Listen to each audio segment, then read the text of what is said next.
Hello guys, welcome to Monkey DFIC.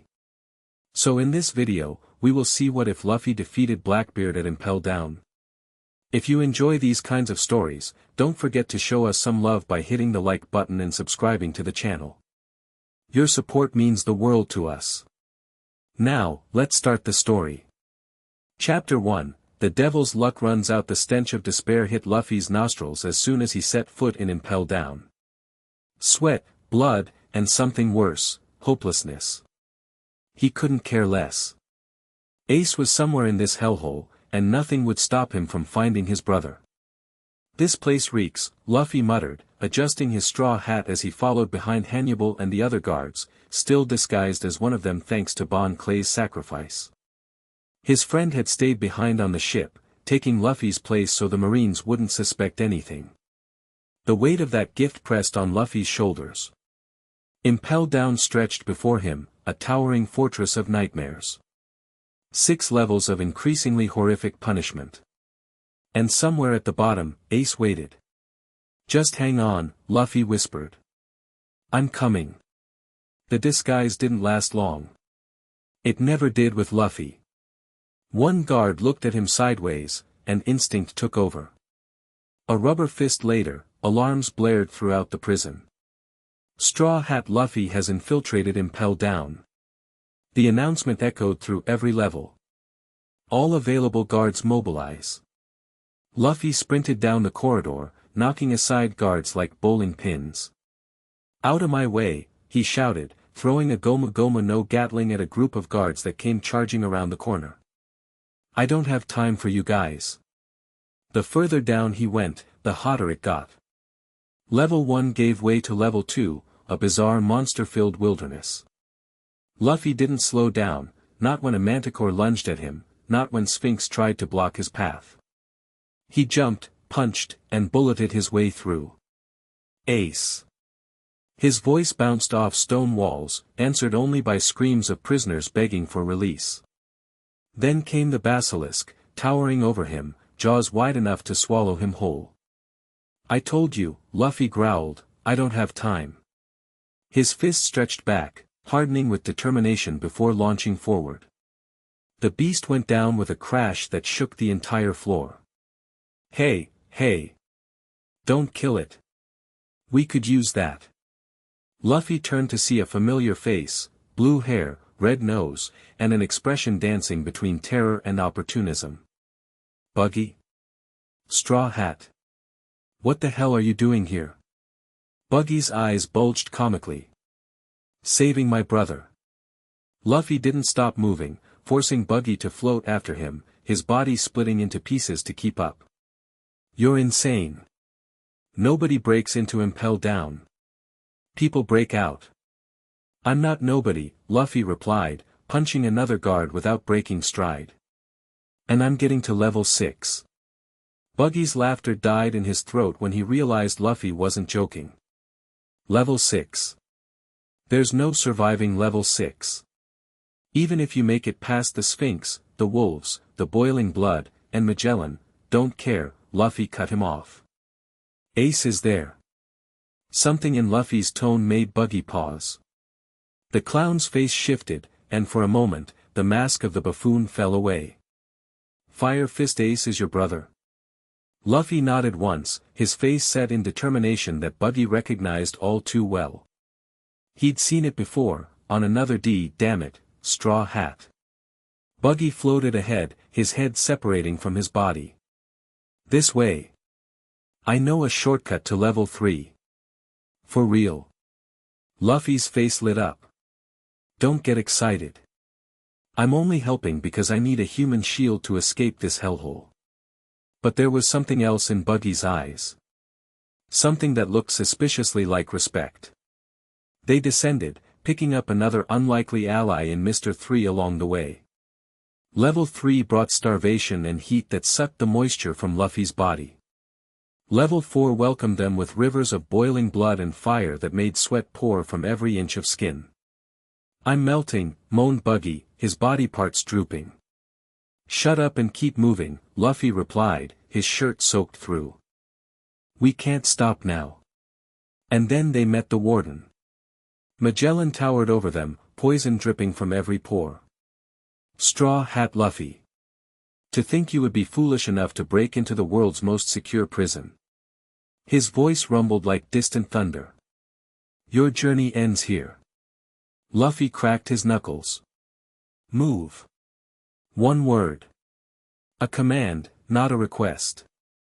Magellan's response was a wave of poison that melted the stone floor where Luffy had stood a second before. The battle was brutal. Luffy dodged, attacked, fell back, and attacked again. His rubber body gave him some protection against blunt force, but poison was another matter. A splash caught his arm, and pain shot through him like fire. Straw Hat. Buggy shouted, hovering safely above the fight. You can't beat him. His whole body is poison. Luffy gritted his teeth. Gear second. Steam rose from his body as his skin flushed pink. He became a blur, moving faster than the eye could track. But even with his enhanced speed, Magellan's poison was everywhere. Hydra. The warden's body erupted into a multi-headed serpent of pure toxin. Gum Gum Jet Gatling. Luffy's fists became a storm, but each impact spread more poison onto his knuckles. A hit. Then another. Poison spread across Luffy's chest, his arms, his legs. The pain was unimaginable. Give up, pirate, Magellan rumbled. Even if you somehow defeat me, you'll never make it to level 6 alive. Luffy's vision blurred. His limbs felt heavy. But Ace's face flashed in his mind, and he forced himself back to his feet. I'm not stopping. Just when the poison was about to overwhelm him, a wall of wax appeared between Luffy and the next attack. You fool, Mr. 3 grumbled, his hands shaped into the sign of his devil fruit power. Cover yourself in wax. It's the only protection against his poison. With Mr. 3's help, Luffy gained a thin armor of wax. It wouldn't last long, but it gave him the edge he needed. The battle resumed, more evenly matched now, but time was slipping away. Ace will be transported to Marineford soon, Magellan warned, aiming another Hydra at Luffy. You're too late. Gear third. Luffy bit into his thumb, blowing air into his bone. His arm expanded to gigantic proportions, covered in hardened wax. Gum Gum Giant Pistol. The impact shook the entire level. Magellan flew backward, crashing through several walls. It wouldn't keep him down long, but it created an opening. Let's move. Luffy shouted, already racing toward the stairway to level 5. Buggy and Mr. 3 exchanged glances before following. There was something terrifying about Straw Hat's determination. Something unstoppable. Level 5 brought freezing cold, a shocking contrast to the inferno above. Prisoners lay half-frozen in cells, many already dead from exposure. How can anyone survive this? Luffy's breath formed clouds in the frigid air. Most don't, Buggy replied, his teeth chattering. This is where pirates go to die forgotten. Luffy's pace quickened. Ace isn't dying here. Not today. Not ever. They fought through wolves with human intelligence and guards specially trained for the cold. Luffy's hands grew numb, his punches lacking their usual power. But he pushed forward, driven by something deeper than physical strength. There's no way to level 6 from here, Mr. 3 warned as they reached what appeared to be a dead end. The only stairs are guarded by hundreds of elite soldiers. Luffy didn't hesitate. Then we make our own way. He drew back his fist, ready to punch through the floor, when a voice called from the shadows. That won't be necessary, Straw Hat. A massive figure emerged from behind an ice formation. Blue skin, whale-shark features, and eyes that had seen decades of struggle. Jinbe, Luffy recognized him from the wanted posters. The warlord studied Luffy carefully. I've heard the commotion above. You're creating quite the uproar for one small pirate. I'm getting Ace out. Jinbe's expression hardened. Fire Fist is my friend as well. But what you're attempting is suicide. Don't care. You should. Ace wouldn't want you to throw your life away. Luffy stepped forward until he was toe-to-toe with the fishman. Despite the size difference, he didn't back down. I'm not asking for permission. I'm not asking for help. I'm saving my brother. So either get out of my way or point me to level 6. The two stared each other down, neither blinking. Then, slowly, a smile spread across Jinbe's face. You really are Dragon's son. He turned and pointed to an almost invisible crack in the wall. There's a secret passage there. Used by the guards during emergencies. It will take you to level 6. Luffy grinned. Thanks, fish guy. Jinbe, the warlord corrected with a sigh. And I'm coming with you. Whitebeard would have my head if I let Ace's little brother die on my watch. The group grew stronger. With Jinbe's knowledge of the prison and his immense strength, they made quick progress through the hidden passage. Along the way, they encountered another unexpected ally, the former warlord, Crocodile, locked in a special cell. Well, Straw Hat, the Sandman drawled as they passed his cell. Come to die in this frozen hell. Luffy stopped. Their history was bloody. Crocodile had nearly destroyed an entire country and had tried to kill Luffy multiple times. But right now, Luffy needed every ally he could get. I'm getting to level 6. Want out of that cell? Crocodile's eyes narrowed. What's the catch? Help me save Ace. After that, do what you want. A slow, dangerous smile spread across Crocodile's face. You've grown bolder since Alabasta. He stood up, dusting off his prison clothes. Alright, Straw Hat. You have a deal. With Jinbe's fishman karate shattering the seastone bars, Crocodile joined their unlikely crew. Mr. 3 created wax keys for other cells, freeing more prisoners who sought escape. What had started as Luffy's solo rescue mission was turning into a full-scale prison break. They descended further, fighting through guards and traps. Luffy's body ached from Magellan's poison and the countless battles, but he pushed through the pain. Every step brought him closer to Ace. Finally, they reached the entrance to level 6, the Eternal Hell. This is where they keep the worst of the worst, Jinbe explained. Pirates whose very names have been erased from history. The Eternal Prisoners. And Ace, Luffy added, his voice hard. And Ace, Jinbe confirmed quietly. They pushed open the heavy doors. Level 6 was different from the other levels. No elaborate tortures, no extreme environments. Just darkness, silence, and the weight of time pressing down like a physical force. Cells lined the walls, most so dark their occupants were mere shadows. Some prisoners called out as they passed, begging for release or simply acknowledging the unprecedented intrusion. Others sat in silent resignation, too broken to care. Ace. Luffy called, rushing from cell to cell. Ace. He's at the far end, Jinbe directed. The high-security cells for those awaiting transfer. They ran deeper into level 6, fighting off guards that emerged from hidden posts. Buggy and Mr. 3 stayed close to Crocodile and Jinbe, clearly intimidated by the legendary criminals imprisoned here. Luffy didn't slow down, didn't look left or right. His focus was singular. And then he saw him. Chained to the wall with seastone cuffs, head hanging low, was Portgas D. Ace. His body showed signs of torture, but it was the defeat in his posture that hit Luffy hardest. Ace. Ace's head snapped up at the familiar voice. His eyes widened in disbelief, then horror. Luffy? What the, no. You idiot.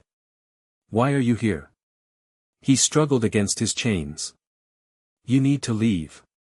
Now. Luffy pressed against the bars. I'm breaking you out. You don't understand, Ace's voice cracked. This is my fault. My problem.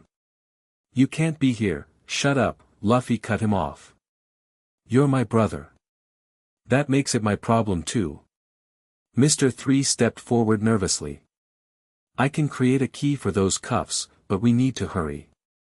Magellan will have recovered by now. As Mr. 3 worked on a wax key, Jinbe stood watch at the entrance to the cell block. Crocodile casually leaned against the wall, watching with detached interest. Straw Hat, the Sandman called suddenly, his voice tense. We have company. Luffy turned to see a group of men entering the cell block. Not guards, pirates. Leading them was a large man with a beard as black as midnight and a smile that didn't reach his eyes. Well, the newcomer rumbled. If it isn't the infamous Straw Hat Luffy. Zihahaha. Jinbe stepped forward, fists clenched. Teach. What are you doing here? The same as everyone else, I imagine, Blackbeard replied casually. Looking for opportunity. And it seems I've found one. His crew spread out, a sniper with a long rifle, a massive man with a wrestling championship belt, a man in a top hat wielding a cane, another with what looked like horse legs, and one with blades for fingers. I don't have time for this, Luffy growled, turning back to where Mr. 3 was finally inserting the wax key into Ace's cuffs. Get Ace free. I'll handle these guys. You'll handle us. Blackbeard laughed. You have no idea who you're dealing with, boy. Ace's voice rose with urgency. Luffy. That's Blackbeard. He's the one who captured me. He's the one who, I know, Luffy cut him off, his voice deadly calm as he faced Blackbeard. You're the reason Ace is here. Blackbeard's smile widened. Guilty as charged. But it's nothing personal. Just stepping stones on my path to becoming Pirate King. Something dangerous flashed in Luffy's eyes. You're not going to be Pirate King. I am. Zihahaha. Big words from such a small rookie. Blackbeard raised his hand, darkness seeping from his palm like living shadow. Let me show you the power of the dark fruit. Black hole. The darkness expanded, pulling everything toward Blackbeard like a gravitational force. Luffy dug his heels in, but felt himself being dragged forward. That's right, Blackbeard grinned. My darkness pulls everything in, even rubber men. Luffy gritted his teeth and launched himself forward instead of resisting. Gum jet pistol. His fist connected with Blackbeard's face, sending the larger man staggering back. But instead of bouncing off as rubber should, Luffy felt pain shoot up his arm. Real, physical pain. Surprised? Blackbeard wiped blood from his lip. My darkness nullifies devil fruit powers on contact. You're just a normal human when I touch you. Across the cell block, Mr. 3 finally freed Ace, but the Fire Fist pirate could barely stand after days of seastone contact. We need to get those seastone cuffs completely off him, Jinbe called, engaging with Blackbeard's wrestler crewmate. They're draining his strength. Luffy nodded, but couldn't take his eyes off Blackbeard. This was the man responsible for Ace's capture. The reason his brother faced execution. I don't care about your powers, Luffy stated flatly. I'm taking Ace, and we're leaving. Bold plan, Blackbeard replied. But I have my own.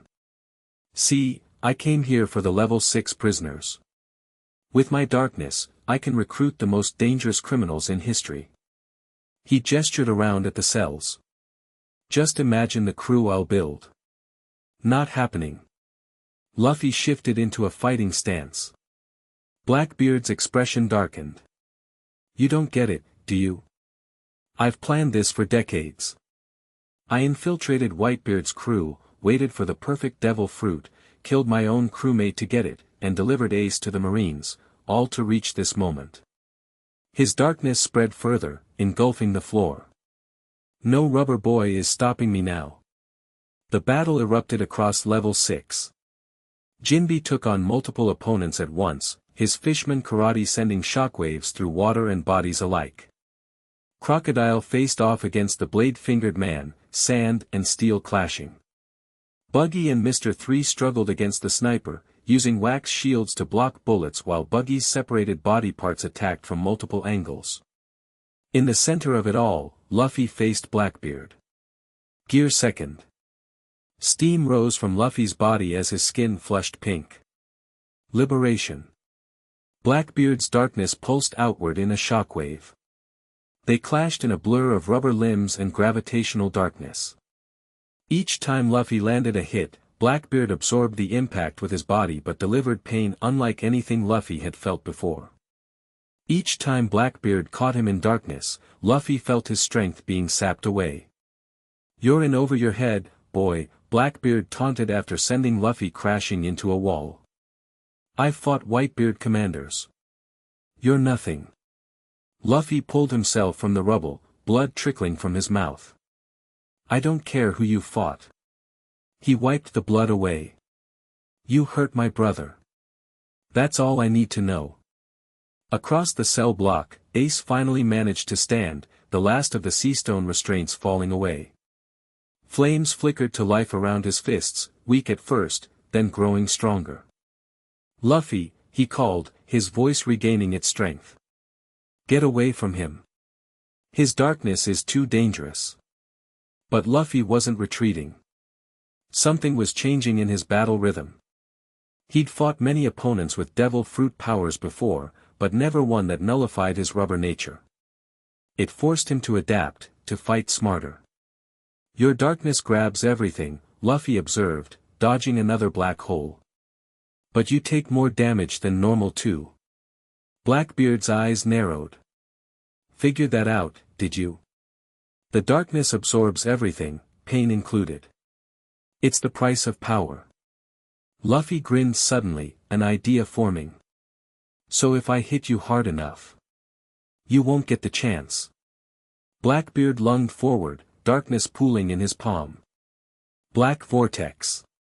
But instead of dodging, Luffy charged straight at him. Gum Gum Balloon. He inflated his body, expanding just as Blackbeard's darkness tried to pull him in.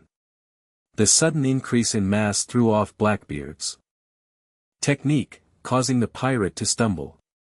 In that moment of imbalance, Luffy expelled the air in a controlled burst, propelling himself upward. Gum Gum Jet Axe.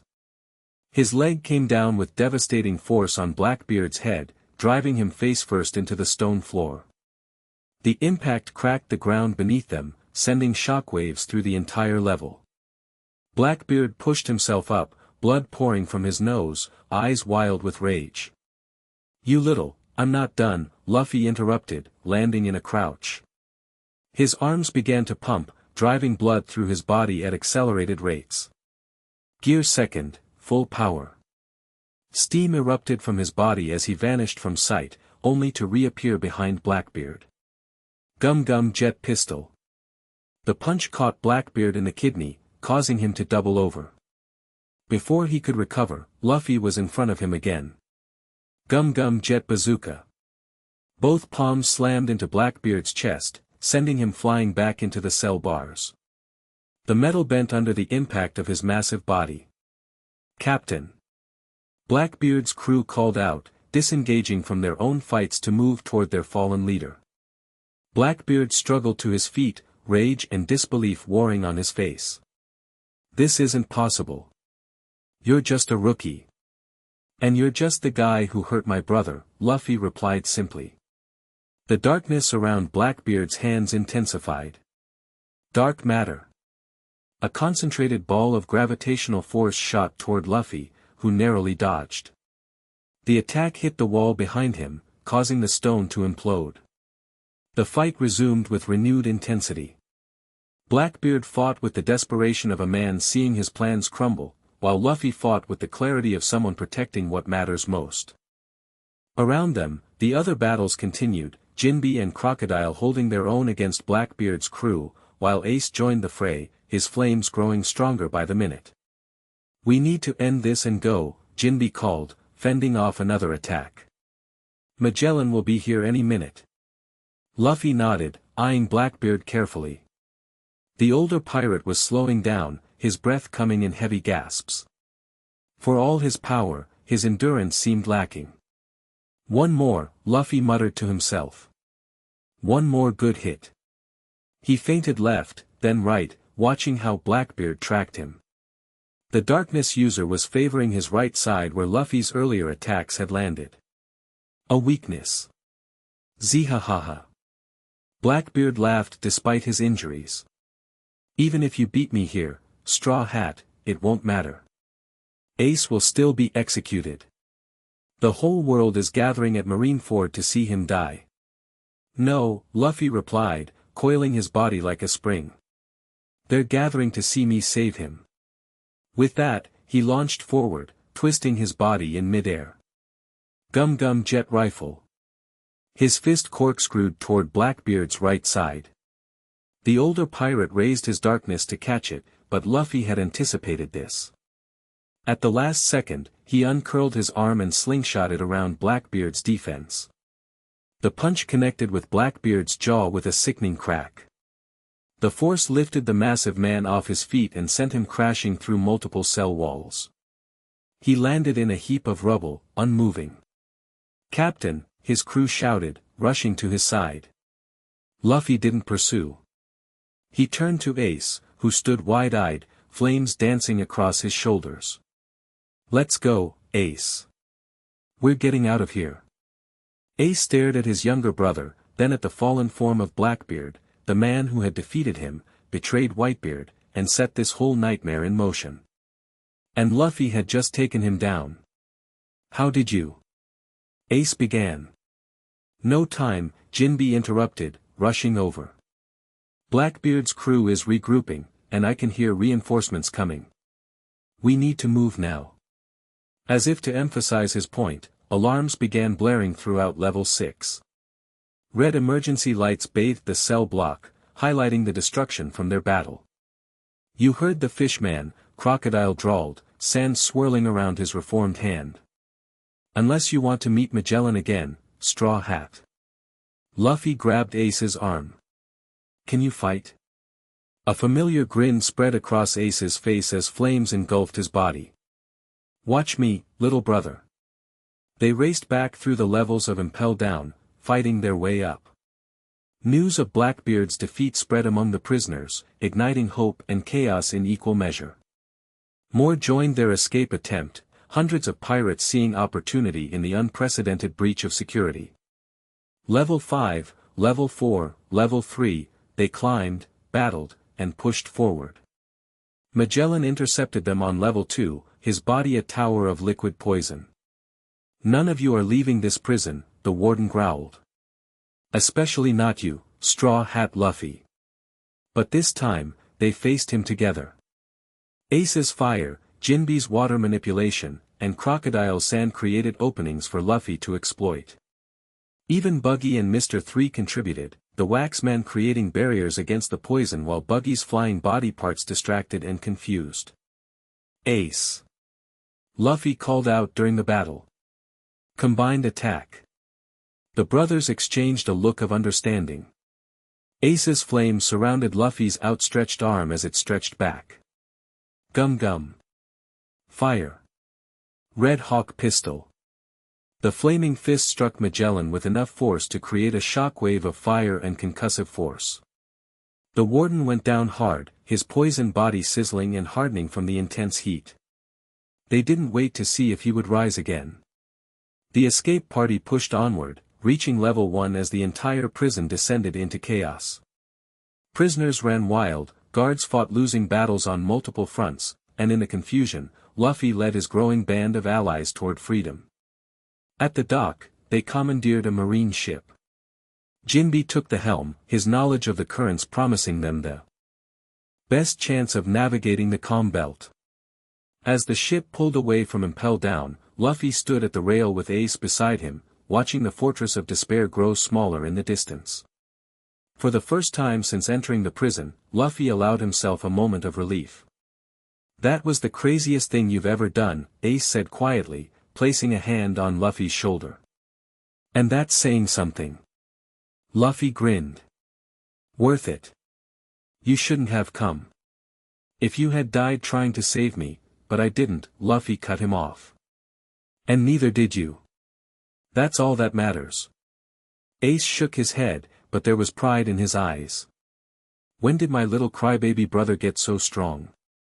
Before Luffy could answer, Jinbe called from the helm. "We're not safe yet. They'll be sending ships after us, and we still have the gates of justice to deal with." And after that, Crocodile added, lighting a cigar he'd procured from somewhere, "There's Marineford. The Marines won't simply let Ace disappear.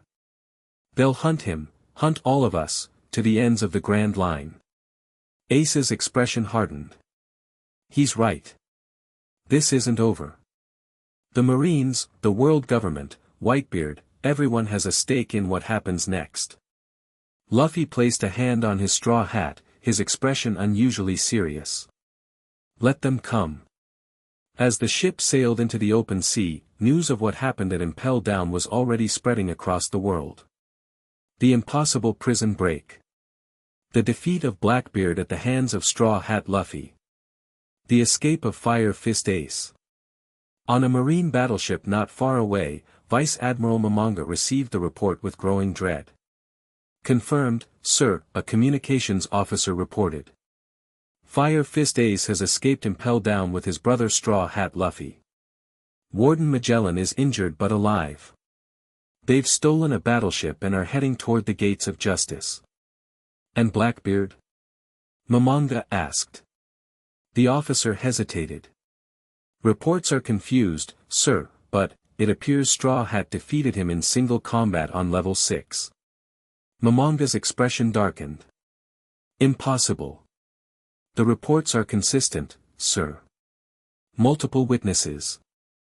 The Vice Admiral turned to stare out at the sea, his mind racing.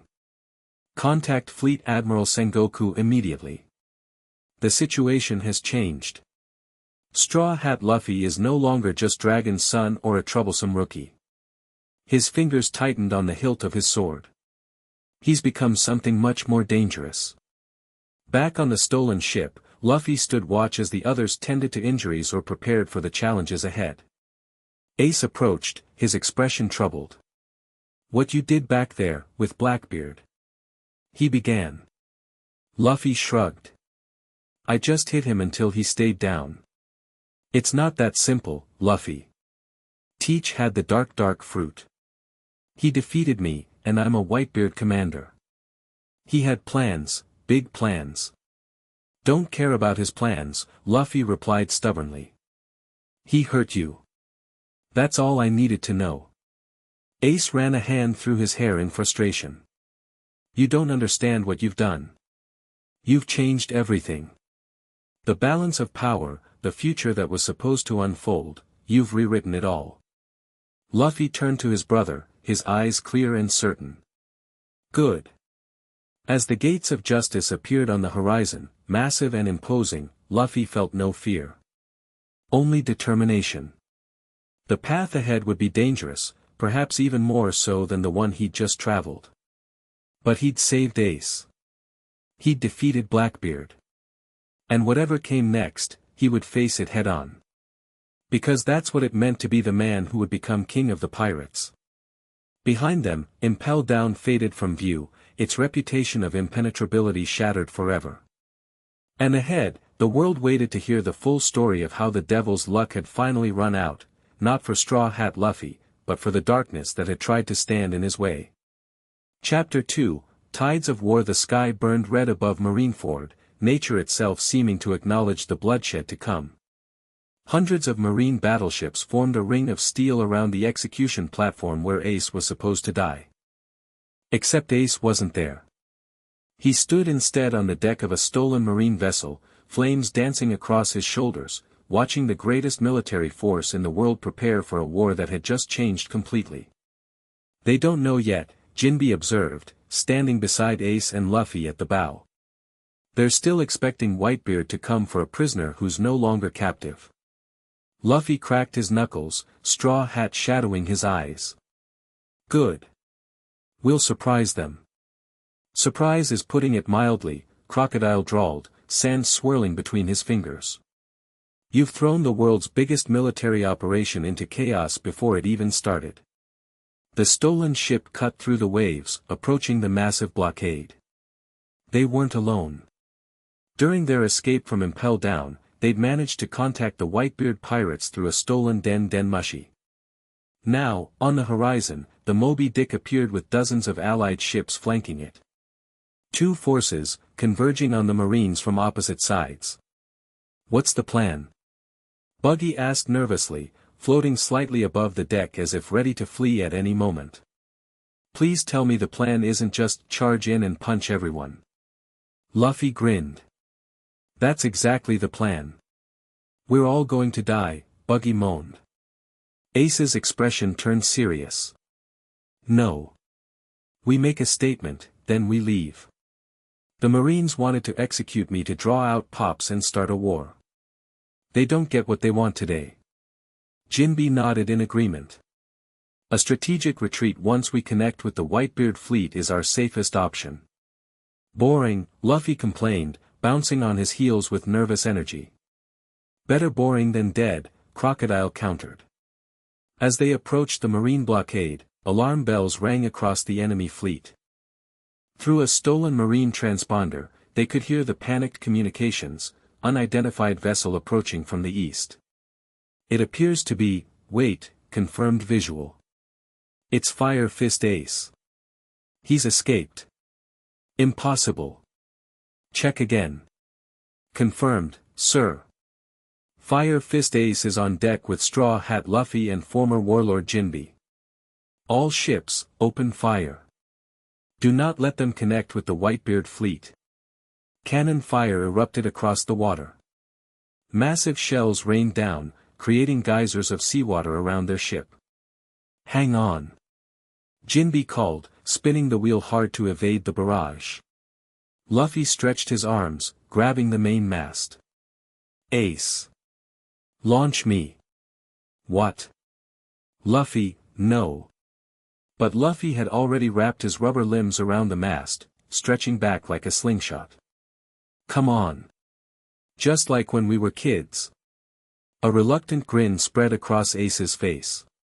He placed his palms against Luffy's back, flames bursting to life. Your funeral, little brother.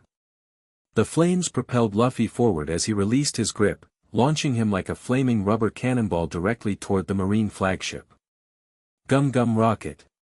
Marines scattered as Luffy crashed onto the deck, splintering wood and sending soldiers flying. He bounced to his feet, adjusting his straw hat with a grin that promised chaos. Hey! I'm Monkey D. Luffy, the man who's gonna be king of the pirates. He pointed back to their approaching vessel. And that's my brother you were trying to kill. Admiral Akainu stepped forward, magma dripping from his clenched fists. Straw Hat. You've upgraded from merely being Dragon's son to becoming a full-fledged enemy of justice. His eyes narrowed. Both you and your brother will die today. Luffy's grin vanished. Try it. Akainu moved with frightening speed for such a large man, his fist transforming into magma as it hurtled toward Luffy's face. The rubber man barely dodged, feeling the scorching heat singe his cheek. Gum Gum Pistol. His counterattack struck Akainu's chest, but the Admiral's Logia-type devil fruit allowed the fist to pass harmlessly through his magma body. Luffy pulled back his steaming hand with a wince. Foolish child, Akainu rumbled. You're out of your league. Before the Admiral could press his advantage, a wall of ice erupted between them. Admiral Akiji stepped onto the deck, frost spreading from his footsteps. Enough, Sakazuki, he said coolly. This isn't how we planned this day to unfold. The plan changed when Fire Fist escaped, Akainu growled. But the outcome remains the same. Pirates die.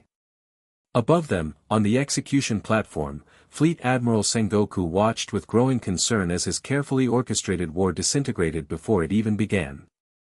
Beside him, Garp stood stone-faced, his eyes fixed on his grandson battling an admiral. Your family continues to be a thorn in the world government's side, Sengoku observed. Garp didn't reply. His weathered face revealed nothing, but his fists clenched hard enough that veins bulged beneath his skin. Back on the flagship's deck, Luffy found himself facing both Akainu and Akiji. A seemingly impossible fight, until a massive wall of water rose from the sea, crashing onto the deck. Jinbe landed beside Luffy, water still swirling around his fists. "This isn't your fight alone," the fishman stated. Across the bay, the Whitebeard armada had engaged the marine blockade. The Moby Dick pushed through the defensive line, cannons blazing. And at the bow, a massive figure stood with his bicento raised, Edward Newgate, Whitebeard himself. "Gururara." His laugh echoed across the battlefield. "It seems my son has found his own way out of trouble." With a swing of his weapon, Whitebeard cracked the air itself. The resulting shockwave traveled across the water and slammed into Marineford's outer wall, crumbling the massive structure as if it were made of sand.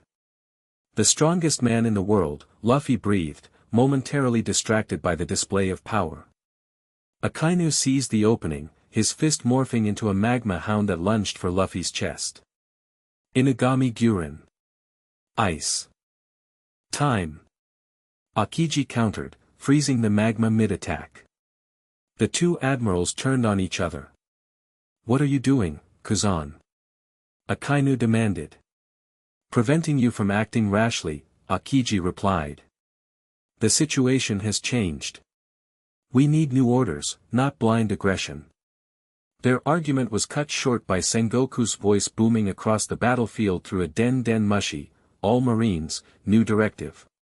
Fire Fist Ace has escaped Impel down with the aid of Straw Hat Luffy. This operation is now focused on their recapture. Be advised, reports confirm Straw Hat defeated Marshal D. Teach, also known as Blackbeard, during the prison break."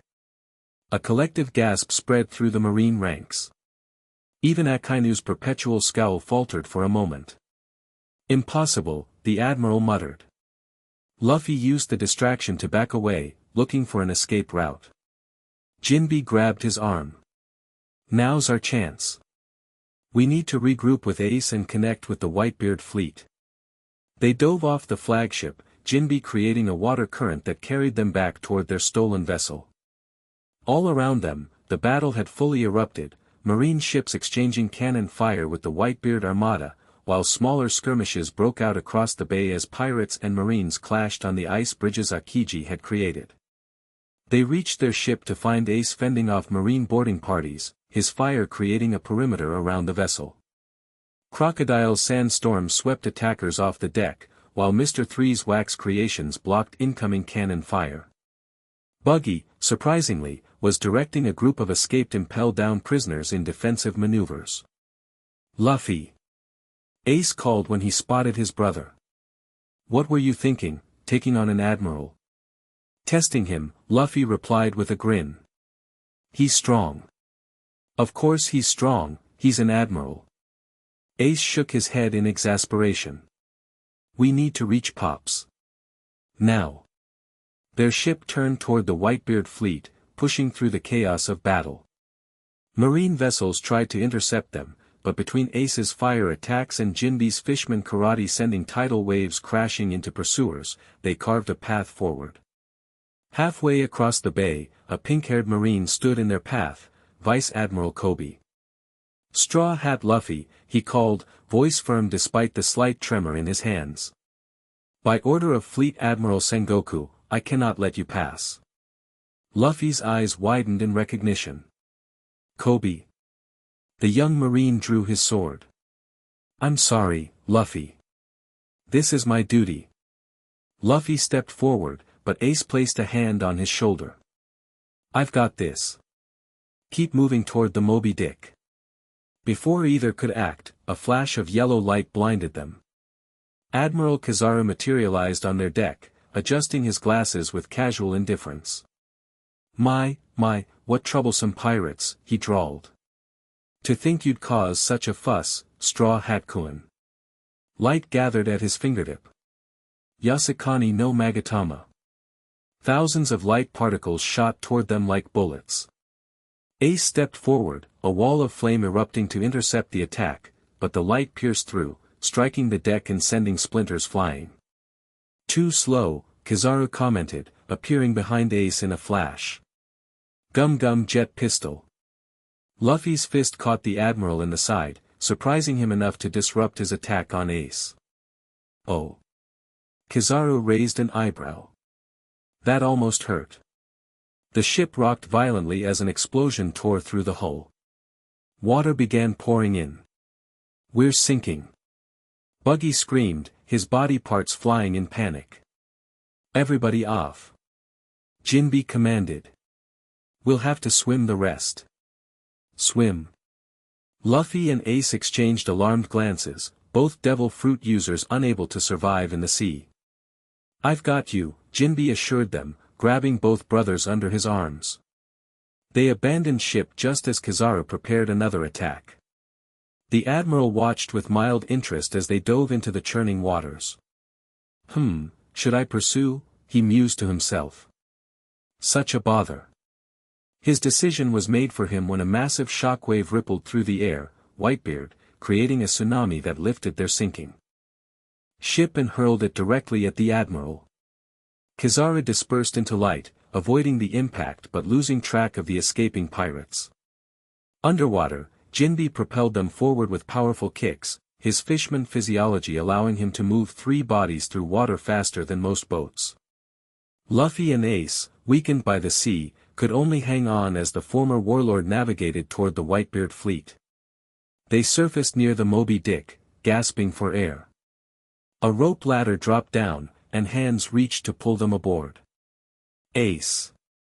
Marco the Phoenix, 1st Division commander, helped Ace onto the deck. "You're a sight for sore eyes, you are." "Marco." Ace clasped his friend's shoulder, grinning despite his exhaustion. "Miss me?" "Like a pain in the ass, you are." Marco turned to Luffy, who was coughing up seawater. "So this is the little brother we've heard so much about." Other Whitebeard commanders gathered around, Jozu with his diamond body, Vista twirling his mustache, Izo with his kimono fluttering in the sea breeze. They regarded Luffy with curiosity and newfound respect. "Word spreading fast about Impel down," Vista remarked. "They say you defeated Blackbeard." Luffy shrugged, wringing water from his vest. "He was in my way." The commanders exchanged glances. Before they could respond, the crowd parted to reveal Whitebeard himself, seated in his massive chair, medical equipment attached to his chest, a bicento in one hand and a sake bottle in the other. "So," his voice rumbled like distant thunder, "you're the brat who saved my son." Luffy met the Emperor's gaze without flinching. "Ace is my brother. I wasn't going to let him die." Whitebeard studied him, eyes narrowing beneath his white crescent mustache. "They say you defeated Teach." "Blackbeard?" "Yeah." "How?" Luffy scratched his head. "Hit him really hard until he stayed down." A moment of silence, then Whitebeard threw back his head and laughed. "Gururara. Simple as that, eh?" His laughter subsided, expression turning serious. "Teach was dangerous. More dangerous than you know, boy. He had plans within plans." "Don't care about his plans," Luffy replied stubbornly. "He hurt Ace. That's all I needed to know." Ace stepped forward, bowing his head to Whitebeard. "Pops, I'm sorry for the trouble I've caused. Chasing Blackbeard was my..." Whitebeard raised a hand, silencing him. "What's done is done." His gaze returned to Luffy. "You have the same look in your eyes as that red-haired brat." Luffy brightened. "Shanks. You know Shanks?" "Know him. He used to pester me with challenges when he was about your size." Whitebeard took a swig from his sake bottle. "Annoying little upstart. Just like you." Before Luffy could respond, Marco interrupted. "Hate to break up the reunion, but we've got company, you are." All 3 admirals had mobilized, leading a marine assault force across the ice toward the Moby Dick.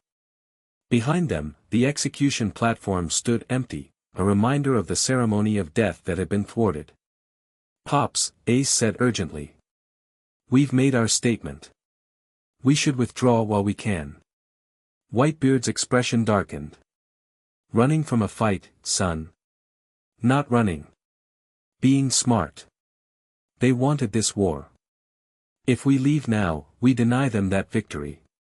The old pirate considered this, eyes fixed on the advancing marine force. Perhaps there's wisdom in those words. He turned to his commanders. Prepare to withdraw. All divisions, covering fire. Marco looked surprised but nodded. You heard Pops, you are. All hands, prepare to withdraw. As the Whitebeard pirates scrambled to obey, Admiral Akainu's voice boomed across the water, running away, Whitebeard. Has the great emperor grown so weak? Whitebeard's grip tightened on his bicento, veins bulging in his massive arm. Ace placed a hand on his captain's shoulder. Don't let him bait you, Pops. He wants you to stay and fight. The old pirate's eyes reflected decades of battle and pride, but also the wisdom that came with them. You've grown, Ace. He stood from his chair, towering over everyone on deck. Very well. But not without leaving them a parting gift. He raised his bicento, the air around him seeming to vibrate. Gururara. Marines. Remember this day as the day you failed. With a downward swing, he cracked the very air. The shockwave traveled across the water, bypassing the admirals completely and striking the execution platform. The massive structure shattered, collapsing in a cloud of debris and symbolism. Let's go, Whitebeard commanded. The Moby Dick began to turn, other ships in the fleet following suit. On the marine side, Sengoku watched with a mixture of fury and calculation. Sir, a marine officer approached nervously. Should we pursue? Sengoku's eyes narrowed behind his glasses. No. Let them go, for now. He turned to Garp, who stood silently watching the retreating pirates. Your grandson has upset the balance, Garp. The consequences will be far-reaching. Garp said nothing, his expression unreadable. On the Moby Dick, Luffy stood at the rail, watching Marineford grow smaller in the distance. The battle had ended before it truly began, an anticlimax that somehow felt more significant than any prolonged bloodshed. That's it? He asked, sounding almost disappointed. I thought there'd be more fighting. Ace smacked the back of his head. Don't sound so disappointed about avoiding a war, idiot. But I was all pumped up to what? Die. Ace's voice cracked slightly. Because that's what would have happened if we'd stayed. You, me, maybe even Pops. The Marines gathered their entire force there, Luffy. 3 admirals, the fleet admiral, the warlords, it was meant to be a slaughter. Luffy rubbed the back of his head, expression sobering. I guess. Besides, Ace added with a grin, you already got your big fight at Impel down. Save some for the rest of us. As the Whitebeard fleet sailed away from Marineford, the Marines didn't pursue. Perhaps they recognized the changed circumstances rendered their careful plans obsolete. Perhaps they needed time to regroup. Or perhaps, as some would later speculate, they feared what might happen if they pushed Whitebeard and his allies into a corner. Whatever the reason, the war that was meant to change the era ended before it began, yet the world would change nonetheless. Hours later, when they were safely beyond marine territory, Whitebeard summoned Luffy to his private quarters. The room was sparse but comfortable, dominated by medical equipment and maps scattered across a massive desk. Sit, the Emperor commanded, indicating a chair that seemed comically small next to his own. Luffy sat, legs swinging idly. Nice ship. Whitebeard ignored the comment. Tell me about Teach. The real story, not the simplified version you gave on deck. Luffy's expression turned serious. He was strong. Really strong. His darkness could pull in my rubber attacks and make them hurt like normal punches. But. He took more damage than normal, too. And he got tired fast. Luffy's eyes narrowed in memory. He talked a lot about plans and destiny and stuff, but in the end, he went down like anyone else. Whitebeard nodded slowly, as if confirming something he'd suspected. Teach was never known for his endurance. His strength was in cunning and knowledge. The old pirate leaned forward, fixing Luffy with an intense stare. Do you understand what you've done by defeating him? Luffy shrugged. Stopped him from hurting Ace again. You've changed the course of history, boy. Whitebeard's voice dropped to a rumble. Teach had ambitions that stretched far beyond capturing Ace. He wanted my devil fruit power. He wanted to free the worst criminals from level 6 and create a crew of monsters. He wanted to reshape the world in his image. And now he can't, Luffy replied simply. Whitebeard studied him for a long moment, then laughed, a softer version of his battlefield roar. You remind me of Roger. Same damn simplicity. Same damn clarity. He reached for his sake bottle. Roger would have liked you. The name caught Luffy's attention. Gold Roger. The Pirate King. G.O.L.D., Roger, Whitebeard corrected. And yes, the Pirate King. Though he preferred, King of the Pirates. He took a long drink. That's what you want to be, isn't it? Luffy nodded firmly. I'm going to be King of the Pirates. Even if it means fighting me someday. Yep. Whitebeard's eyes crinkled with amusement. Most men would hesitate to say that to my face. Why? It's the truth. Another laugh from the old pirate. Truth, indeed. He set down his sake bottle. You should know, boy, that what happened today, or rather, what didn't happen, changes nothing in the long run. The Marines will regroup. They'll come for Ace again, and for you. The world government doesn't forgive, and it doesn't forget. Let them come, Luffy replied, echoing his words from Impel down. Whitebeard nodded, as if this was exactly the answer he expected. Get some rest. Tomorrow, you and your brother have decisions to make. As Luffy left the cabin, he found Ace waiting outside, leaning against the wall with arms crossed. What did Pops want? Ace asked. Just asked about Blackbeard. Luffy stretched his arms above his head, yawning. Hey, Ace, where can I get food around here? I'm starving. Ace laughed, throwing an arm around his brother's shoulders. Same old Luffy. Come on, I'll show you to the mess hall. The cooks here make the best food in the New World. As they walked across the deck, other Whitebeard pirates watched them with a mixture of curiosity and respect. News of Luffy's victory over Blackbeard had spread throughout the fleet, elevated to near mythic status with each retelling.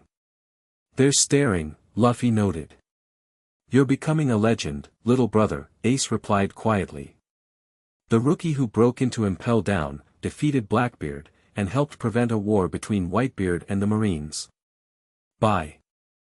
Tomorrow, the whole world will be talking about you. As long as they know I'm going to be king of the pirates, Luffy said with a grin.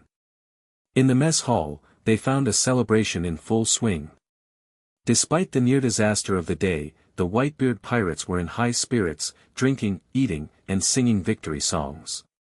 When Ace entered with Luffy, a cheer went up. There they are. The D brothers, someone called. Thatch, the 4th Division commander, raised a mug. To Ace, who scared us half to death. And to his crazy brother who saved him. To the D brothers, the pirates roared, slamming mugs together. Luffy dove into the food with his usual enthusiasm, piling his plate high and expanding his cheeks to impossible proportions. Ace, more restrained but no less hungry, joined him. For a moment, it felt almost normal, 2 brothers sharing a meal, surrounded by friends. But as the night wore on, reality began to intrude. Marco found them amidst the celebration, his normally lazy expression unusually serious. News from our allies, Yua, he said quietly, sitting beside Ace. The Marines are in chaos, but they're regrouping fast. Sengoku's called an emergency meeting of all vice admirals and above. They won't let this go, Ace replied, setting down his mug. No, they won't, Yua. Marco glanced at Luffy, who was still eating as if the world wasn't in turmoil. They're particularly interested in your brother. Defeating Blackbeard has put a target on his back. Ace's expression darkened. As if being Dragon's son wasn't enough.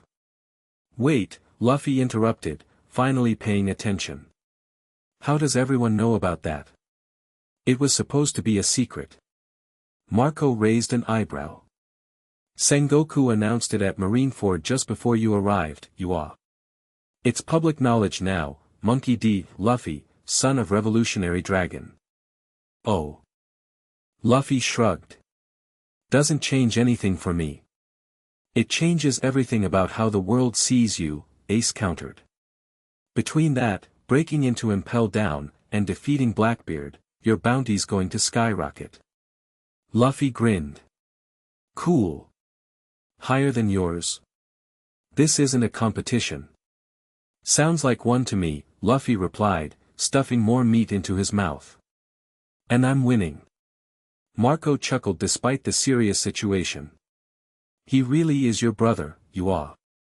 As the celebration continued around them, Jinbe approached their table, his expression grave. I've received word from my contacts in the Ryugu Kingdom. The news of today's events is spreading rapidly. The Marines are spinning it as a temporary setback, but the truth is getting out. Whitebeard faced down the entire Marine force and they backed down.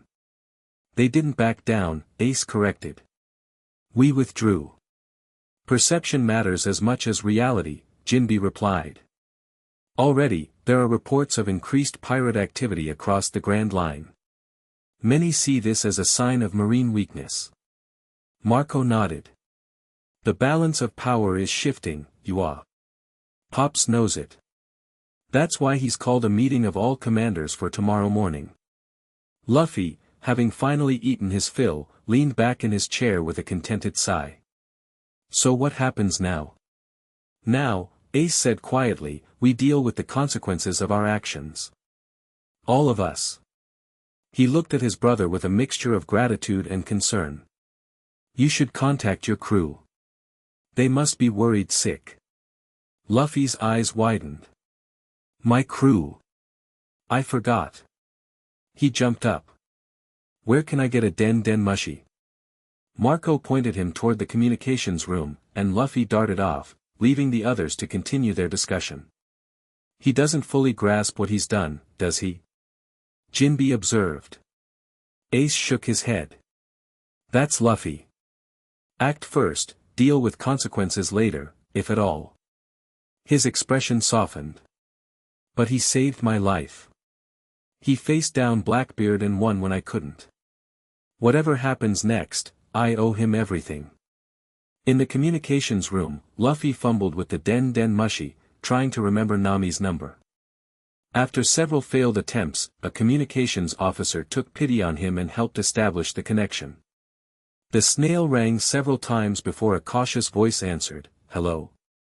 Nami. It's me. Luffy?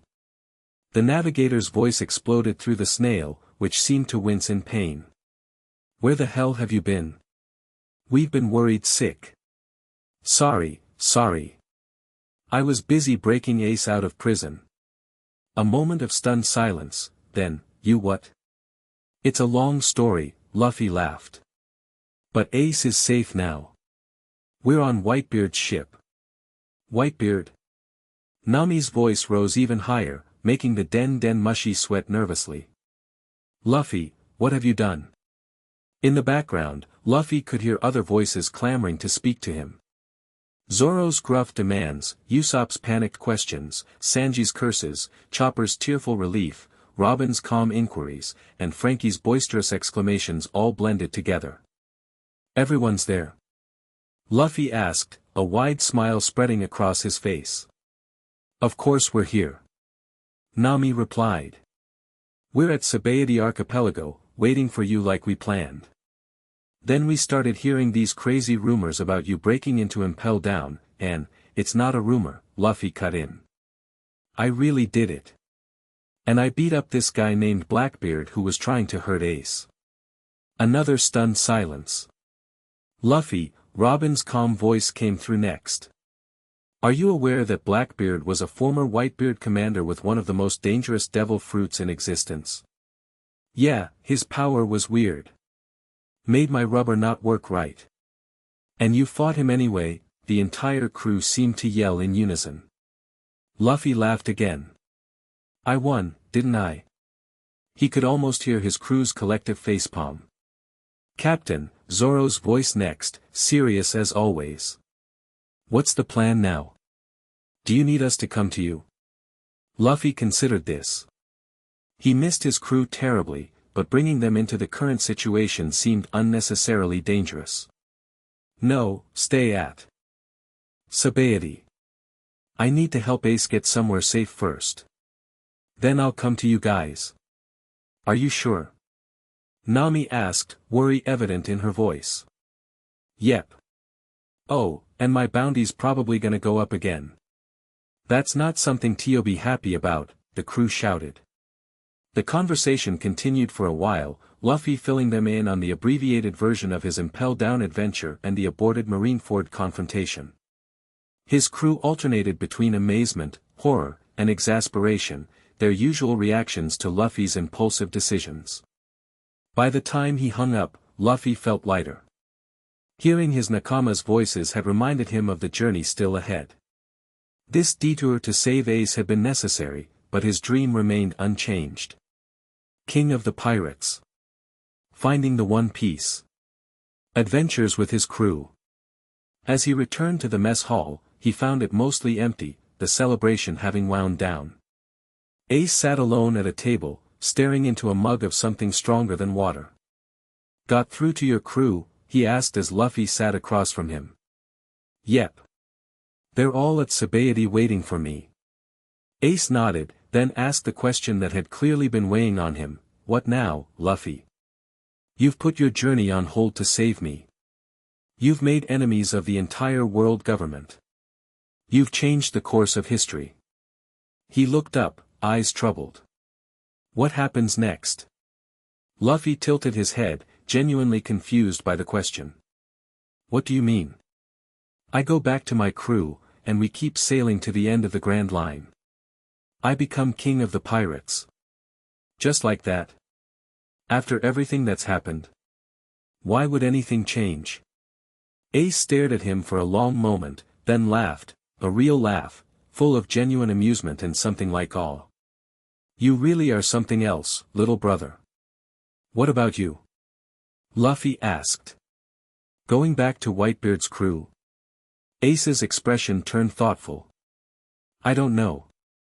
After what happened with Blackbeard, after putting Pops and everyone in danger. I need to think. He glanced around the empty mess hall. This is my family, but I've brought them nothing but trouble. That's what family is for, Luffy replied simply. Getting each other out of trouble. Before Ace could respond, a messenger entered, approaching their table. Commander Ace, Straw Hat Luffy, Whitebeard requests your presence on the deck. Immediately. They exchanged glances and followed the messenger out. The night air was cool, stars glittering overhead in a clear sky. On the main deck, they found Whitebeard standing with Marco and several other commanders, all looking grim. What's happening? Ace asked. Marco handed him a newspaper that had just arrived via News Coup. Read it. The headline blared in bold type, Marine Headquarters mobilizes full force after Impel Down breakout and Marineford standoff. Below it, smaller but equally alarming, Blackbeard escapes after defeat by Straw Hat Luffy, vows revenge. Ace's face paled. He escaped. Apparently, Marco replied. According to this, he was injured but managed to flee with his crew during the confusion of your escape. Luffy frowned. I thought I beat him good. You did, Whitebeard confirmed. But Teach has always been slippery. Now he's wounded, humiliated, and vengeful, a dangerous combination. The article continued, describing how Blackbeard had been seen leaving Impel Down shortly after Luffy's group, moving slowly due to injuries but vowing to repay Straw Hat tenfold for the defeat. "He's coming after you, Luffy," Ace said quietly. "Both of us, probably." Luffy shrugged. "Let him try." "This changes our plans," Whitebeard announced. "We cannot simply return to our territories and resume normal operations. The Marines are wounded but not defeated. Teach is unpredictable. And now, every opportunistic pirate crew in the Grand Line will be watching to see how we respond." "What's your decision, Pops?" Ace asked. Whitebeard's gaze swept across his gathered commanders before settling on Luffy. "We divide our forces. Half will return to defend our territories. The rest will escort fire. Fist and Straw Hat to a secure location." "I don't need an escort," Luffy protested. "I need to get back to my crew." "And you will," Whitebeard assured him. "But not alone. Not with Teach hunting you." Ace stepped closer to his captain. "Pops, this isn't Luffy's burden to bear. It's mine. Blackbeard was my responsibility." "Not anymore," Whitebeard replied firmly. "When your brother defeated Teach, he made this all of our concern." He turned to Marco. "The 1st Division will accompany them to Sabaody. Ensure they reconnect with Straw Hat's crew safely." "Understood, Yuwa," Marco nodded. Luffy opened his mouth to argue further, but something in Whitebeard's expression stopped him. The old pirate wasn't just giving orders, he was offering protection. Not out of pity or obligation, but respect. "Fine," Luffy conceded. "But we're not hiding. If Blackbeard wants a rematch, he can find me." Whitebeard's mustache twitched in what might have been a smile. Spoken like a true D. He raised his voice, addressing all gathered pirates. "Make preparations. We change course at dawn." As the commanders dispersed to relay orders, Ace pulled Luffy aside. "You don't have to do this. You've already risked everything for me once." Luffy adjusted his straw hat. "I didn't save you just to let Blackbeard get you again." "It's not me I'm worried about," Ace admitted.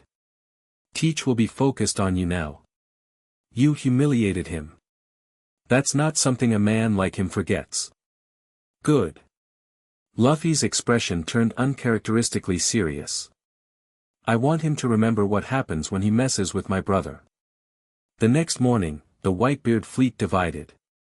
The Moby Dick and several ships continued toward Whitebeard's territories in the New World, while Marco led a smaller contingent, including the ship carrying Luffy and Ace, toward Sabaody Archipelago. As they sailed, news continued to arrive via news coups. The world was buzzing with the events at Impel Down and Marineford.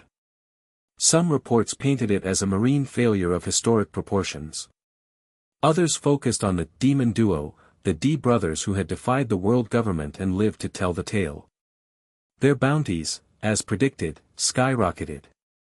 Ace's rose to 650 million berries, while Luffy's jumped to an astonishing 500 million, unprecedented for a rookie not yet in the New World. 3 days into their journey, as they approached the Red Line, Lookout spotted a ship on the horizon. Not a marine vessel, but something equally significant, a red-haired flag waving in the breeze. "Red-hair Shanks," Marco observed from the helm. "Interesting timing, Yuwa." Luffy's face lit up. "Shanks. Shanks is here." He stretched his arms, preparing to rocket himself to the approaching ship, but Ace grabbed him by the collar. "Wait, idiot. We don't know why he's here." "He's my friend." Luffy protested. "He's also an emperor," Marco reminded him. "And not exactly on friendly terms with Pops." As the red-hair pirates drew closer, they made no aggressive moves. Instead, a small boat launched from their ship, carrying only Shanks himself and his first mate, Ben Beckman. "He's coming to talk," Ace observed. "Alone." The small boat pulled alongside their ship, and Shanks climbed aboard with casual confidence. His missing arm did nothing to diminish his presence, an aura of power carefully controlled beneath a relaxed exterior. "Marco the Phoenix," Shanks greeted with a nod. "It's been a while." "Red hair," Marco replied coolly. "What brings you to intercept us, Yua?" Before Shanks could answer, a rubber blur slammed into him, nearly knocking him back over the rail. "Shanks!"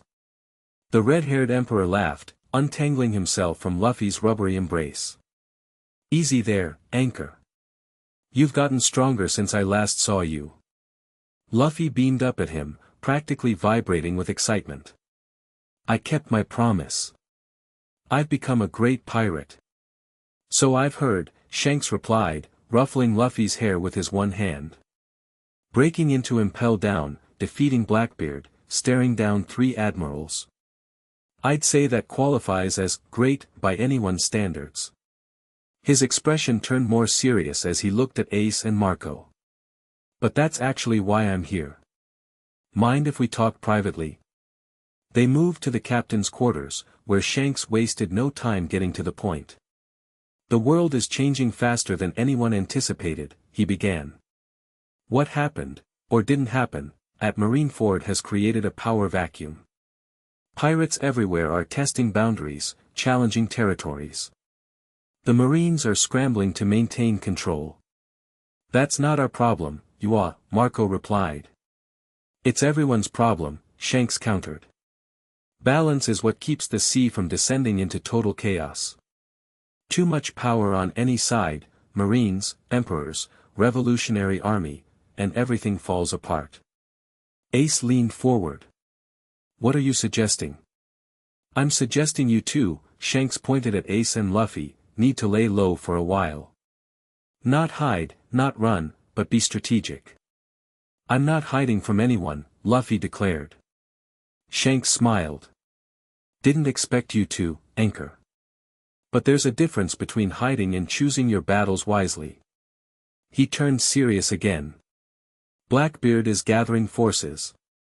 He lost his chance at the level 6 prisoners thanks to you, Luffy, but he's finding other allies. Dangerous ones." "Let him," Luffy replied. "I'll beat him again if I have to." "And the admirals?" "All 3 at once.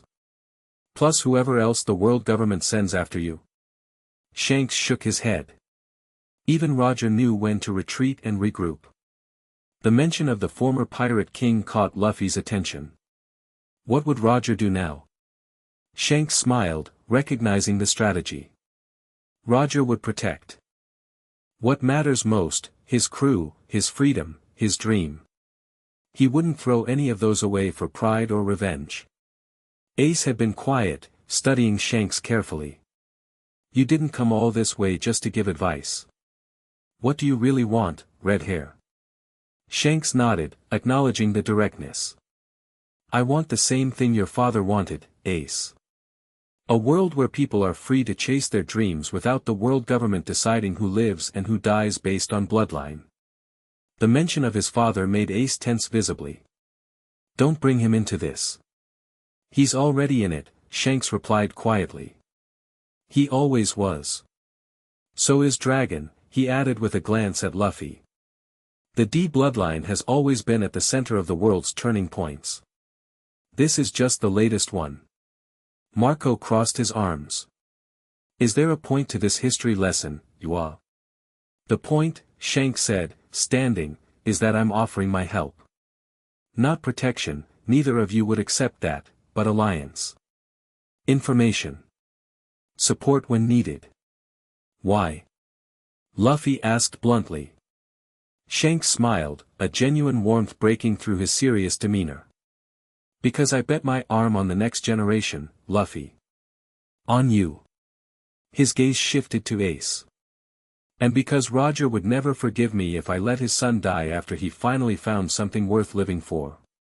Ace's eyes widened. "You knew?"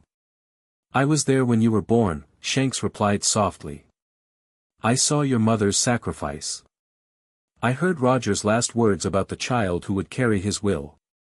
He shrugged. "I've kept the secret this long. I'll keep it a while longer." The revelation hung in the air, heavy with implications. So what's your suggestion? Marco finally asked, breaking the silence. Get Luffy back to his crew, Shanks replied. Then both of you disappear for a while. Not forever, just long enough for the initial hunt to die down. Train. Get stronger. Because when you resurface, you'll need to be ready for whatever comes next. He turned to leave, then paused. Oh, and Luffy. That hat looks good on you. Keep it safe a little longer. After Shanks departed, returning to his own ship which promptly changed course and disappeared over the horizon, the brothers stood at the rail in silence. He knew my father, Ace finally said. He was there when I was born. Shanks is amazing, Luffy replied simply. But I'm still not hiding. Ace smiled faintly. No, but maybe he's right about being strategic. We've kicked the hornet's nest, Luffy. The entire world is watching us now. Let them watch, Luffy shrugged. I'm still going to be king of the pirates. And I'm still going to watch you try, Ace replied, the familiar brotherly challenge returning to his voice. Marco joined them, leaning against the rail. We'll reach Sabaody in 2 days, Yua. Your crew will be waiting. He eyed Luffy curiously. What will you tell them? Luffy grinned. The truth. That we're going on an adventure.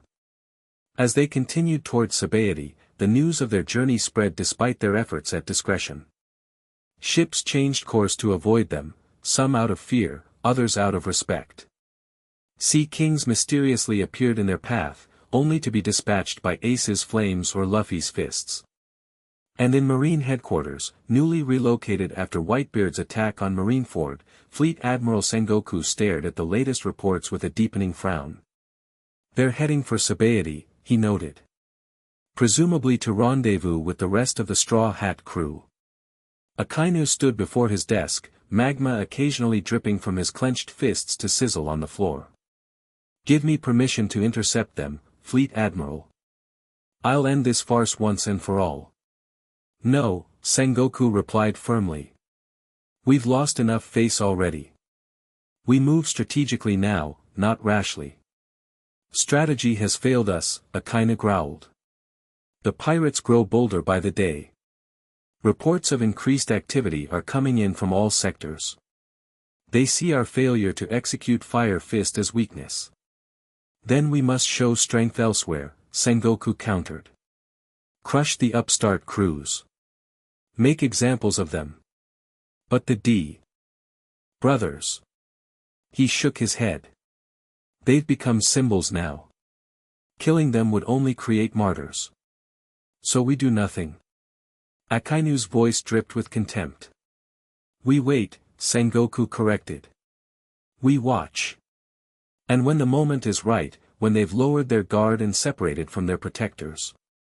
A cold smile crossed his face. Then we strike with the full force of absolute justice. Back on the ship approaching Sabaody, Luffy stood at the bow, wind ruffling his hair beneath his straw hat. Ace joined him, leaning against the rail. Nervous about seeing your crew? Ace asked. Luffy shook his head. Nope. They're my nakama. They'll understand. Even though you're bringing a world of trouble with you. That's what adventures are for, Luffy replied with his characteristic grin. Besides, they're strong. We'll face whatever comes together. Ace studied his brother's profile, seeing the boy who had chased after him in the forests of Dawn Island, crying and determined despite countless setbacks. That boy was still there, but tempered now by experience and battle. Still simple in his worldview, still direct in his approach, but undeniably stronger. When did my crybaby little brother grow up? Ace wondered aloud. Luffy looked at him in confusion. I'm still me. Yeah, Ace smiled. You are. He looked toward the horizon, where the faint outline of Sabaody's massive mangrove trees was becoming visible. That's what scares the world government most, I think. That no matter what they throw at you, you'll always be Monkey D. Luffy. As Sabaody grew larger on the horizon, neither brother could know exactly what awaited them. Reunion. Joy. New challenges. Enemies gathering in the shadows. A world forever changed by one pivotal victory in the depths of Impel Down. But in that moment, standing side by side beneath the open sky, they faced the future with the unshakable confidence that had defined the D bloodline for generations. Not knowing what would come next, but absolutely certain they would face it head-on. Because that's what it meant to be free. Chapter 3, New Dawn. 2 years changed everything and nothing. The sky still stretched blue above Sabaody Archipelago, sunlight still filtered through massive mangrove trees, and bubbles still floated lazily upward from resin-coated roots. But the world beneath that unchanging sky had transformed completely. Luffy adjusted his straw hat as he walked through Sabaody's crowded streets. 2 years of training with Rayleigh had hardened his body and sharpened his mind, but his smile remained the same, wide, carefree, and slightly mischievous. The red vest had given way to an open crimson cardigan revealing the X-shaped scar on his chest. A reminder of Marineford, of how close he'd come to losing everything. Food first, then find everyone, he decided, sniffing the air until he caught the scent of grilling meat. His stomach growled in approval. As he turned toward a nearby food stall, whispers followed him like shadows. Is that, can't be, Straw Hat Luffy? The guy who beat Blackbeard? 800 million bounty, disappeared 2 years ago, they say he trained with Dark King Rayleigh. Luffy ignored them. Fame wasn't new, just more intense now. After Impel Down and the aborted Marineford confrontation, his name had spread worldwide. Defeating Blackbeard had elevated him from troublesome rookie to legitimate contender for Pirate King in the eyes of the world. The food vendor's eyes widened when Luffy approached. Straw Hat. Meat, Luffy replied, dropping a handful of berries on the counter. All of it. The vendor hurriedly piled skewers onto a plate, hands trembling slightly. On the house, sir. Nah, I'll pay. Luffy grinned. Food tastes better that way. He wolfed down the meat with his usual enthusiasm, drawing stares from passers-by. Some took pictures with pocket den mushies. Others hurried away, no doubt to report his presence. Luffy didn't care. Let them come, marine or pirate, friend or foe, he was ready. 2 years ago, after reuniting with his crew at Sabaody, they'd made the difficult decision to separate again. The threat from the Marines and Blackbeard had been too great. On Rayleigh's advice, each Straw Hat had gone to train, becoming stronger for the challenges of the new world. Now the waiting was over. Today, the Straw Hat pirates would reunite. Luffy tossed the empty skewers back to the vendor and continued toward Grove 42, where Rayleigh had arranged for the Thousand Sunny to be waiting. Each step brought memories flooding back, of his first visit to Sabaody, of punching a celestial dragon, of losing his crew to Kuma's powers. So much had changed since then. There he is. Straw Hat Luffy. A group of Marines appeared, rifles raised. A captain stepped forward, trying to look confident despite the sweat beading on his forehead. Straw Hat Luffy, you're under arrest. Surrender peacefully or, Luffy vanished.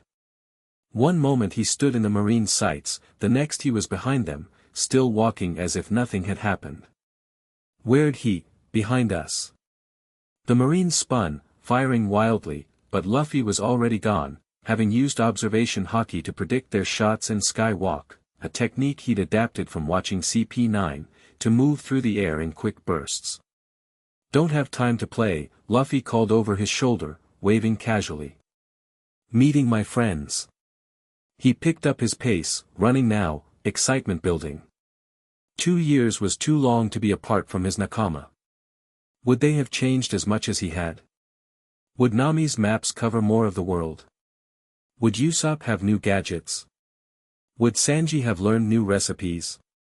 Would Chopper have developed new medicines? Would Robin have discovered more history? Would Frankie have upgraded himself? Would Brook have composed new songs? And Zoro, would his first mate finally have stopped getting lost? The thought made him laugh out loud, startling nearby shoppers. As he neared Grove 42, Luffy sensed a familiar presence nearby. His observation haki had grown significantly under Rayleigh's tutelage, allowing him to recognize the unique signatures of people he knew well. Zoro, he murmured, changing direction. He found his first mate surrounded by marine bodies, cleaning blood from one of his swords with practiced calm.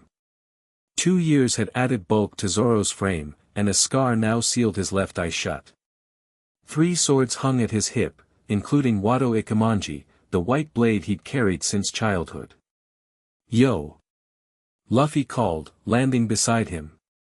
"Still getting into trouble?" Zoro looked up, a rare smile crossing his features. "Look who's talking." He sheathed his sword. "These guys recognized me from the wanted posters. Said something about taking me in to draw you out. Did it work?" "Seems like it," Zoro replied dryly. They grinned at each other, 2 years of separation dissolving in an instant. No emotional reunions, no lengthy explanations needed. Just the simple acknowledgement that they were back where they belonged, captain and first mate, ready to take on the world. "The others?" Zoro asked, falling into step beside Luffy. "Heading to the Sunny. Rayleigh said it'll be at Grove 42. Zoro nodded. "Lead the way." "That's funny coming from you," Luffy laughed. "Shut up." As they walked, more whispers followed them. 2 of the monster trio together, the 800 million bounty captain and his 320 million first mate. The pirates who had challenged the world government and lived. The crew that had declared war on the celestial dragons. "Fame's annoying," Zoro muttered as another group of civilians hurriedly crossed the street to avoid them. "Yeah, but the meat's better," Luffy replied. "Restaurants give me extra now." "Is food all you think about?" "No. Sometimes I think about being Pirate King." Zoro snorted. "At least your priorities are consistent." They reached a marketplace where they spotted a familiar figure, a woman with long orange hair haggling fiercely with a shopkeeper over the price of a log pose. "That's daylight robbery," Nami insisted, hands on hips. "I'll give you 5,000 berries, not a penny more." "It's New World grade, miss," the shopkeeper replied. 20,000 is already a discount." "Nami!" Luffy shouted, waving wildly. The navigator turned, her face lighting up at the sight of her captain and first mate. "Luffy! Zoro!" She abandoned the haggling session, much to the shopkeeper's relief, and ran to meet them. 2 years had enhanced her figure and lengthened her hair, but her smile remained the same, bright and slightly calculating. "You guys look different," she observed, studying them. "Stronger." "So do you," Luffy replied with his characteristic directness. "Did you learn about the weather?" "Everything there is to know about the New World's climate patterns," Nami confirmed proudly. "We won't be caught unprepared again." As they caught up, moving toward Grove 42, Luffy's observation haki picked up more familiar signatures. One by one, the Straw Hats reunited, Usopp, whose muscles had filled out his lanky frame, Sanji, sporting a new goatee and visible excitement at seeing Nami again, Chopper, whose medical knowledge had expanded dramatically, Robin, her calm demeanor unchanged but her confidence visibly increased, Frankie, who had modified his body to such an extent that Luffy spent 5 minutes pressing buttons to see what they did, and Brook, whose afro remained perfectly preserved despite 2 years of world tours as Soul King. "Everyone's here," Luffy announced, looking around at his assembled crew with undisguised joy. "We're back together." "And not a moment too soon," Robin commented, gesturing toward the horizon where marine ships could be seen approaching the archipelago. "Word of your arrival has spread quickly, Captain." Nami groaned. "We haven't even reached the ship yet, and already we're being chased." "Just like old times," Zoro remarked with a predatory grin. "To the Sunny," Luffy commanded, pointing toward Grove 42. Let's set sail for the new world. The crew moved as one, falling into formation with the practiced ease of people who trusted each other completely.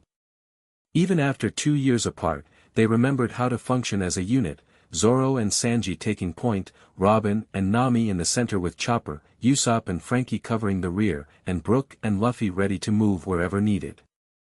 They reached Grove 42 to find the Thousand Sunny waiting, just as Rayleigh had promised. The ship looked as good as new, its lion figurehead grinning in welcome. On the deck stood a familiar figure, Silver's Rayleigh himself, the Dark King, first mate of the Pirate King. Right on time, Rayleigh called as they approached. I was beginning to think you'd gotten lost. Blame Zoro, Nami replied, earning a glare from the swordsman. They boarded quickly, each straw hat touching the ship with reverence. 2 years they'd been separated from their home.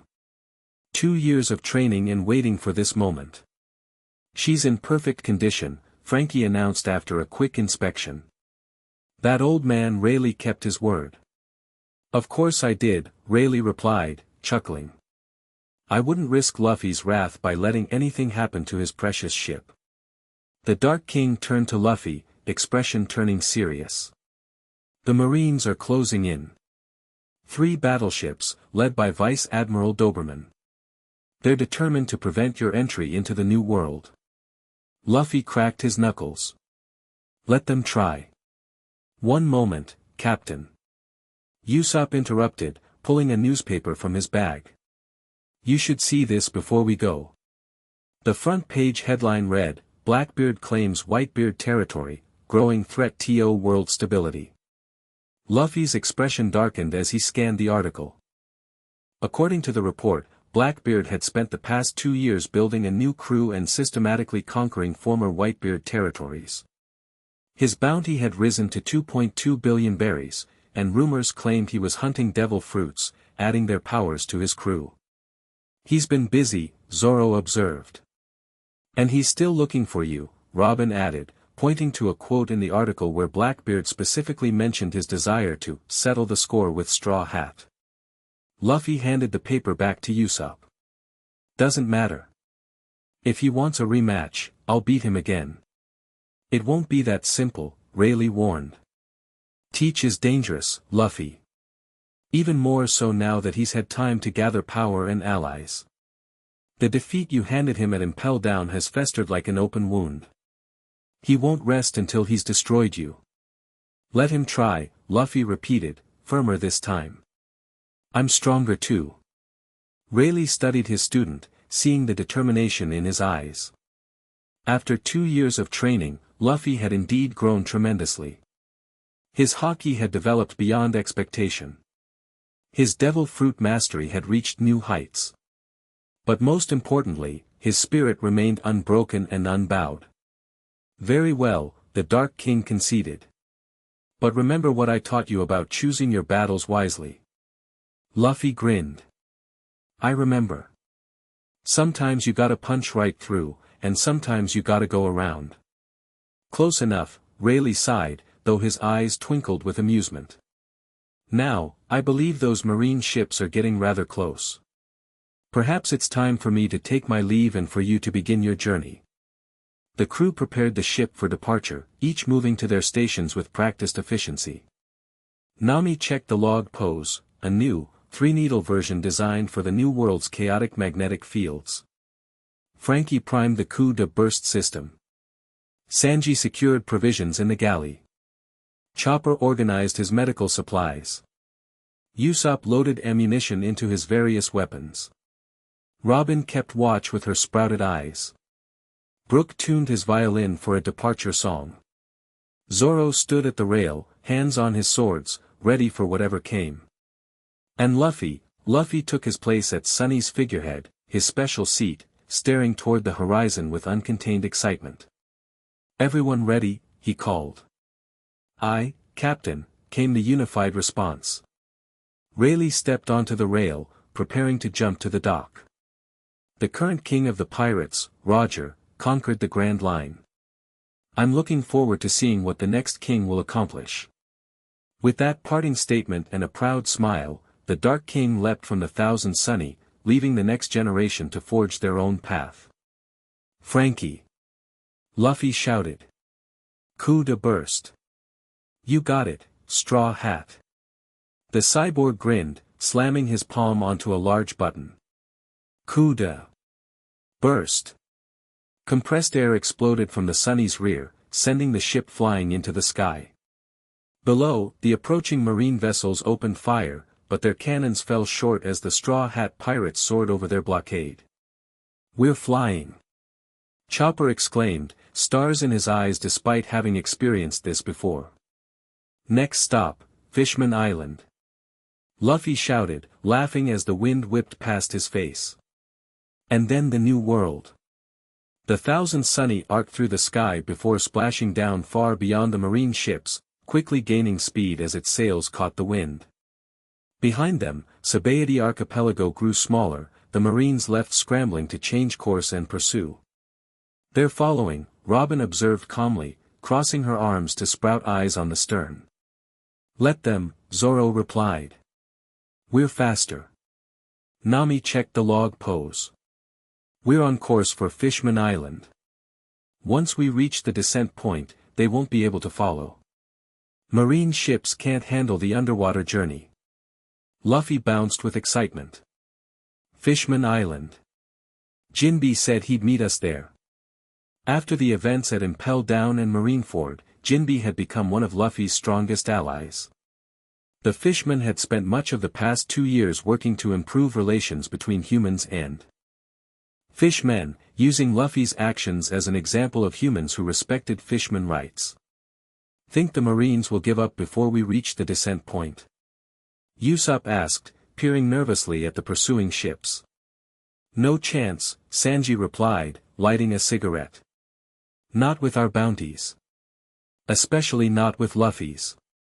The latest bounty posters had been a shock, even to a crew accustomed to high numbers.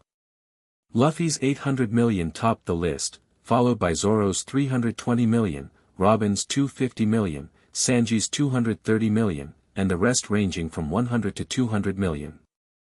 They were no longer up-and-coming rookies but established threats to the world government. Marines at 10 o'clock. Brook called suddenly. 3 more ships cutting across our path. They're trying to box us in, Nami realized. Direct us away from the descent point. Luffy's grin widened. Then we go straight through them. Frankie, ready the Jayan cannon. Already on it, bro. The cyborg's hair swiveled as panels opened in his body. I've upgraded the firing mechanism during these 2 years. It's super powerful now. The marine ships drew closer, forming a line across their path. Through a transponder, a voice boomed across the waves, Straw Hat Pirates. This is Vice Admiral Doberman. Surrender immediately or be destroyed. Luffy stepped to the rail, cupping his hands around his mouth. Hey, mustache guy. We're going to Fishman Island. Get out of our way. Insolent pirate. Your reign of terror ends today. The marine ships opened fire, dozens of cannons unleashing a barrage toward the Sunny. Before the crew could react, Luffy stepped forward, his body darkening with the sheen of armament hockey. Gum gum. His arms stretched back, hardening into black. Grizzly Magnum. His enlarged fists shot forward, smashing through the incoming cannonballs and continuing on to strike the lead marine ship. The impact shattered the vessel's mast and sent it veering off course, crashing into one of its companions. Whoa! Usopp exclaimed. When did you learn to do that? Luffy grinned, his arms returning to normal size. Rayleigh taught me. Cool, right? Extremely cool, Frankie confirmed with a thumbs up. Now, let me show you what 2 years of upgrades can do. Geon Cannon. Fire. The Sunny's signature weapon erupted, a beam of concentrated energy that tore through the water between the remaining marine ships, forcing them to break formation to avoid destruction. Path clear. Nami called. Full speed ahead. The Thousand Sunny surged forward, slipping through the gap in the marine blockade. Behind them, the Navy vessels attempted to regroup, but the Straw Hats had gained precious distance. The descent point is just ahead, Robin announced, consulting the map. We should prepare for underwater travel. Frankie engaged the ship's coding system, another upgrade he'd installed during the 2 years. A bubble of resin expanded around the Thousand Sunny, sealing it completely while remaining transparent. Coding complete, the shipwright announced proudly. We're ready to dive. As they approached the massive underwater current that would take them to Fishman Island, Luffy took a final look at the sky above.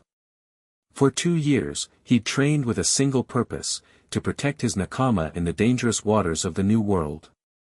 Now that moment had arrived. Here we go, he shouted as the Sunny breached the descent point and began to sink beneath the waves. Our new adventure starts now. The ship plunged into the depths, leaving the pursuing Marines helpless at the surface. Underwater, a new world opened before them, massive sea kings swimming in the distance, coral formations glowing with bioluminescent light, and far below, the legendary Fishman Island waiting with its next challenge. It's beautiful, Nami whispered, pressing her hand against the coating bubble. And dangerous, Robin added. The reports say pirate activity has increased around Fishman Island since Whitebeard's death. Speaking of which, Sanji said, turning to Luffy, have you heard from Ace recently? Luffy nodded. Got a message before I left Rusakana. He's with the remnants of the Whitebeard pirates, helping Marco protect their territories from Blackbeard. After the aborted Marineford confrontation, Ace had rejoined the Whitebeard pirates, though the dynamics had changed significantly. Whitebeard's death 6 months later, from natural causes rather than battle wounds, had sent shockwaves through the pirate world. Marco had assumed leadership of the crew, with Ace as his right hand, defending their territories against opportunistic rivals. And the Revolutionary Army? Robin asked cautiously. Any word from your father? Luffy shrugged. Nothing direct. Rayleigh mentioned they're getting more active, especially since the world government's been weakened. The political landscape had indeed shifted dramatically over the past 2 years. The Marines' failure to execute Ace, followed by their retreat at Marineford, had damaged their reputation. Meanwhile, revolutionary movements had gained momentum worldwide, inspired by Dragon's Son defying the world government and winning. We should reach Fishman Island by tomorrow morning, Nami announced, checking their depth and speed. Everyone should get some rest. We don't know what we'll face when we arrive. The crew dispersed to their quarters, leaving Zoro on watch. Luffy remained at the bow, watching the underwater world pass by, lost in thought. Something on your mind? Robin asked, appearing beside him. Luffy smiled. Just happy everyone's back together. Is that all? She pressed gently. Well. He adjusted his straw hat. I keep thinking about what Rayleigh said about Blackbeard. About how he won't stop coming for me. Robin nodded thoughtfully. Revenge is a powerful motivator. I'm not worried about me, Luffy clarified. I can handle Blackbeard. I did it before. You're worried about us, Robin realized. About how your enemies might target the crew to get to you. Luffy nodded, unusually serious. Everyone got stronger, but so did our enemies. Robin smiled. That's why we follow you, Luffy. Not just because you're strong, but because you care. You'd sacrifice anything for this crew. I'd die for any of you, he confirmed without hesitation. We know. And we'd do the same for you. She placed a hand on his shoulder. That's what makes the Straw Hat Pirates different. That's what makes us family. Luffy's serious expression melted into his trademark grin. Yeah. And family sticks together.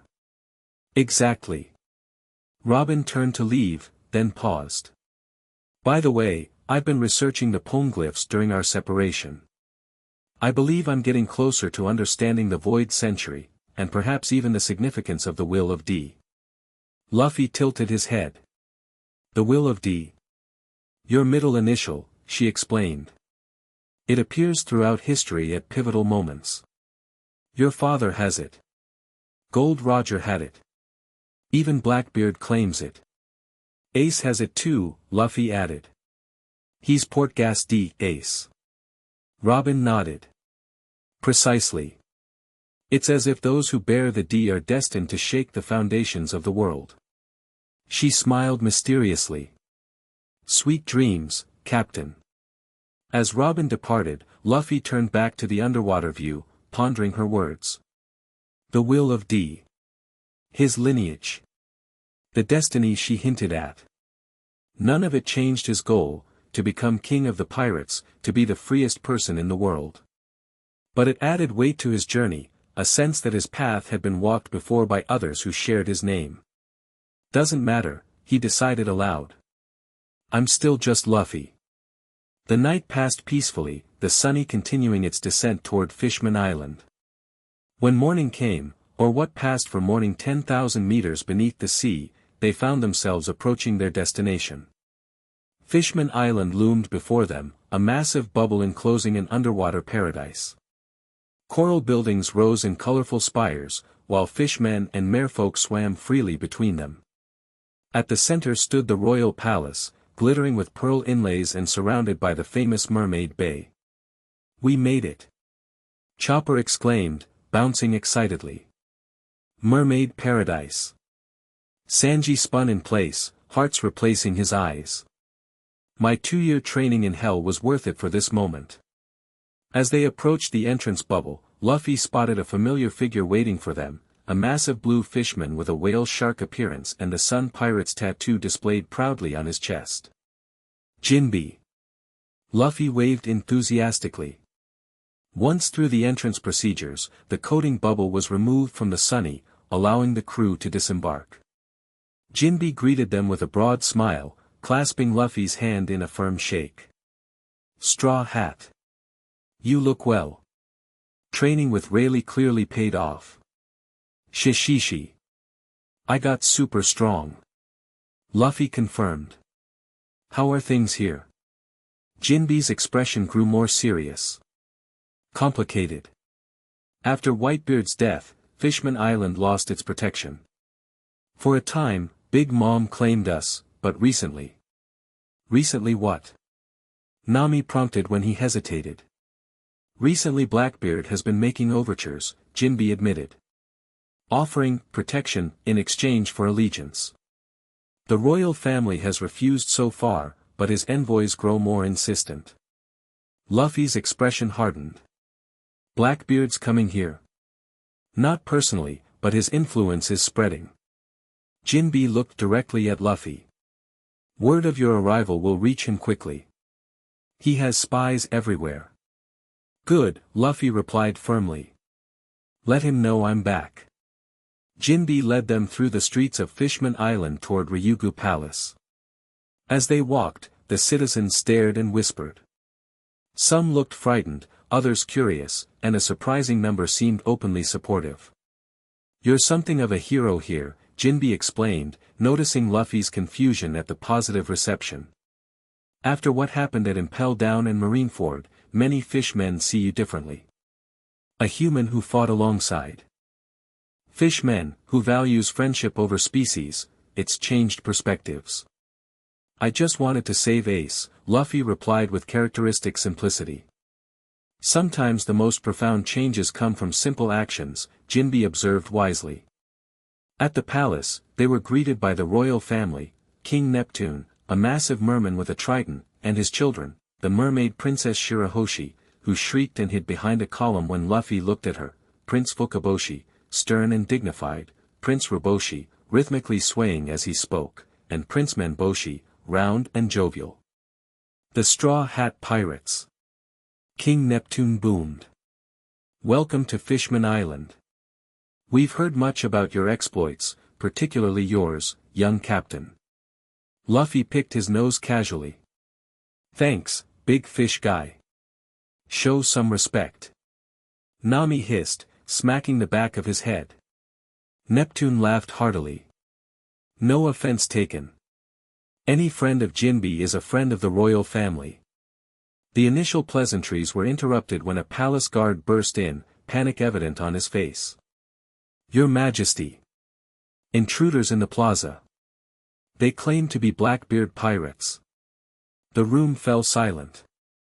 Luffy's expression darkened, his casual demeanor vanishing instantly. "How many?"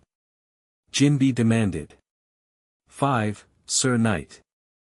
Led by one who calls himself Vasco Shot. They're demanding tribute and threatening violence." Luffy cracked his knuckles. "Where's this plaza?" "Luffy," Nami cautioned, "we just got here." "Maybe we shouldn't, Blackbeard sent them because he knew I was coming," Luffy cut her off. "This is my fight." Zoro stepped forward, hand on his swords. "Our fight, Captain." "All of our fight," Sanji added, adjusting his tie. Luffy looked around at his crew, seeing the determination in their eyes. After 2 years of training, they were eager to test their new abilities, and what better opportunity than against Blackbeard's lackeys. "Fine," he conceded with a grin. "But I get the leader." "Wouldn't have it any other way," Zoro replied. King Neptune attempted to dissuade them, citing diplomatic concerns, but Jinbe interceded. "With respect, Your Majesty, the Straw Hats may be exactly what we need. Blackbeard's envoys have grown increasingly bold. Perhaps it's time they faced consequences." The king reluctantly agreed, and soon the Straw Hats were heading toward Giantcord Plaza, where the Blackbeard pirates had gathered. A crowd of frightened citizens had formed a ring around 5 menacing figures, each obviously powerful, each wearing the Blackbeard Jolly Roger. At the center stood Vasco Shot, a massive man with an even larger alcohol gourd strapped to his back. His bloodshot eyes and perpetual flush spoke of constant intoxication, but the dangerous aura surrounding him suggested his drunkenness didn't impair his fighting ability. "Where's the tribute?" he bellowed, taking another swig from his gourd. "Your protection fee is overdue." "There is no tribute," Luffy announced, walking calmly into the plaza. "And no protection needed." Vasco Shot turned, his bloodshot eyes widening in recognition. "Straw Hat Luffy." A cruel smile spread across his flushed face. "What luck! The captain will be pleased when I bring him your head." The other Blackbeard pirates spread out, each focusing on a different straw hat. A woman with snake-like features fixed her gaze on Robin. A man with multiple weapons targeted Zoro. A slim figure with surgical tools eyed Chopper. And a brutish man with steel-plated fists squared off against Sanji. "You picked the wrong island to visit," Vasco Shot slurred, unhooking his gourd. "Captain Teach has been looking for you for 2 years. He found me," Luffy replied simply, rolling his shoulders. "Now what?" "Now you die." Vasco Shot tilted his gourd, but instead of drinking, he sprayed a mist of alcohol into the air. "Sake breath." He struck a match against his teeth, igniting the alcohol vapor. A massive fireball roared toward Luffy, who didn't dodge. Instead, he coated his body in armament hockey and walked straight through the flames. "Is that all?" Luffy asked, emerging unharmed. Around the plaza, the other confrontations had erupted into combat. Zoro faced the weapons master with 3 swords blurring in a dance of steel. Robin battled the snake woman, sprouting limbs to counter her opponent's serpentine attacks. Chopper, in his new monster point form, controlled now rather than berserker, grappled with the surgeon. Sanji's flaming kicks clashed against the brutish man's steel fists. The remaining straw hats stood ready at the plaza's edge, prepared to jump in if needed, but so far their nakama seemed to be handling the fights with relative ease. Vasco Shot snarled, his drunken demeanor giving way to focused rage. "You've gotten stronger, Straw Hat. But so have we." He took another massive gulp from his gourd. "Drunken destroyer." His body swelled, muscles bulging as alcohol seemingly fueled his strength. With surprising speed for his size, he charged Luffy, fists raised for a devastating blow. Luffy didn't move until the last second. Then, with fluid grace that spoke of Rayleigh's training, he sidestepped and countered with a hockey-infused punch to Vasco Shot's kidney. Gum Gum Red Hawk. His fist ignited with friction and hockey, driving deep into Vasco Shot's side. The Blackbeard pirate coughed blood, stumbling but not falling. "That all you got, boy?" he wheezed, recovering faster than expected. "I've taken worse hits during drinking contests." He swung his massive gourd like a club, forcing Luffy to dodge. The ground cracked where the weapon struck, demonstrating its weight and Vasco Shot's immense strength. Meanwhile, the other battles progressed around the plaza. Zoro had drawn first blood against the weapon's master, a slash across the chest that would have killed a lesser opponent. Robin had trapped the snake woman in a painful submission hold using multiple sprouted limbs. Chopper's improved monster point was manhandling the surgeon despite the latter's attempts to find vital points to attack. And Sanji, his legs burning with intensified diable jam techniques, had the brutish man on the defensive. The fishmen watching from the sidelines murmured in amazement. The Straw Hat Pirate's strength had clearly grown exponentially during their 2-year absence. Luffy circled Vasco Shot, studying his movements. The drunk fighter was powerful but predictable, a brawler relying on strength and endurance rather than technique. After 2 years with Rayleigh, Luffy had learned to analyze opponents rather than simply charging in. "You're strong," Luffy acknowledged. "But you're slow. I'm fast enough to crush you." Vasco Shot retorted, charging again. This time, Luffy activated Gear Second, steam rising from his body as his blood pumped faster. He vanished from Vasco Shot's sight, reappearing behind him. Gum Gum Jet Stamp. His foot slammed into the back of Vasco Shot's knee, buckling the joint and sending the larger man crashing to one knee. Before he could recover, Luffy was in front of him. Gum Gum Jet Gatling. Dozens of punches struck Vasco Shot simultaneously, each impact reinforced with hockey. The Blackbeard pirate raised his arms to block, but Luffy's attacks found every opening, every vulnerability. Blood spurted from Vasco Shot's nose and mouth as he staggered backward, his drunken confidence visibly shaken. How did you get this strong?" "I had a good teacher," Luffy replied, landing lightly on his feet. "And a good reason to get stronger." Vasco Shot spat blood and reached for his gourd again. "One more round, Straw Hat. My ultimate technique."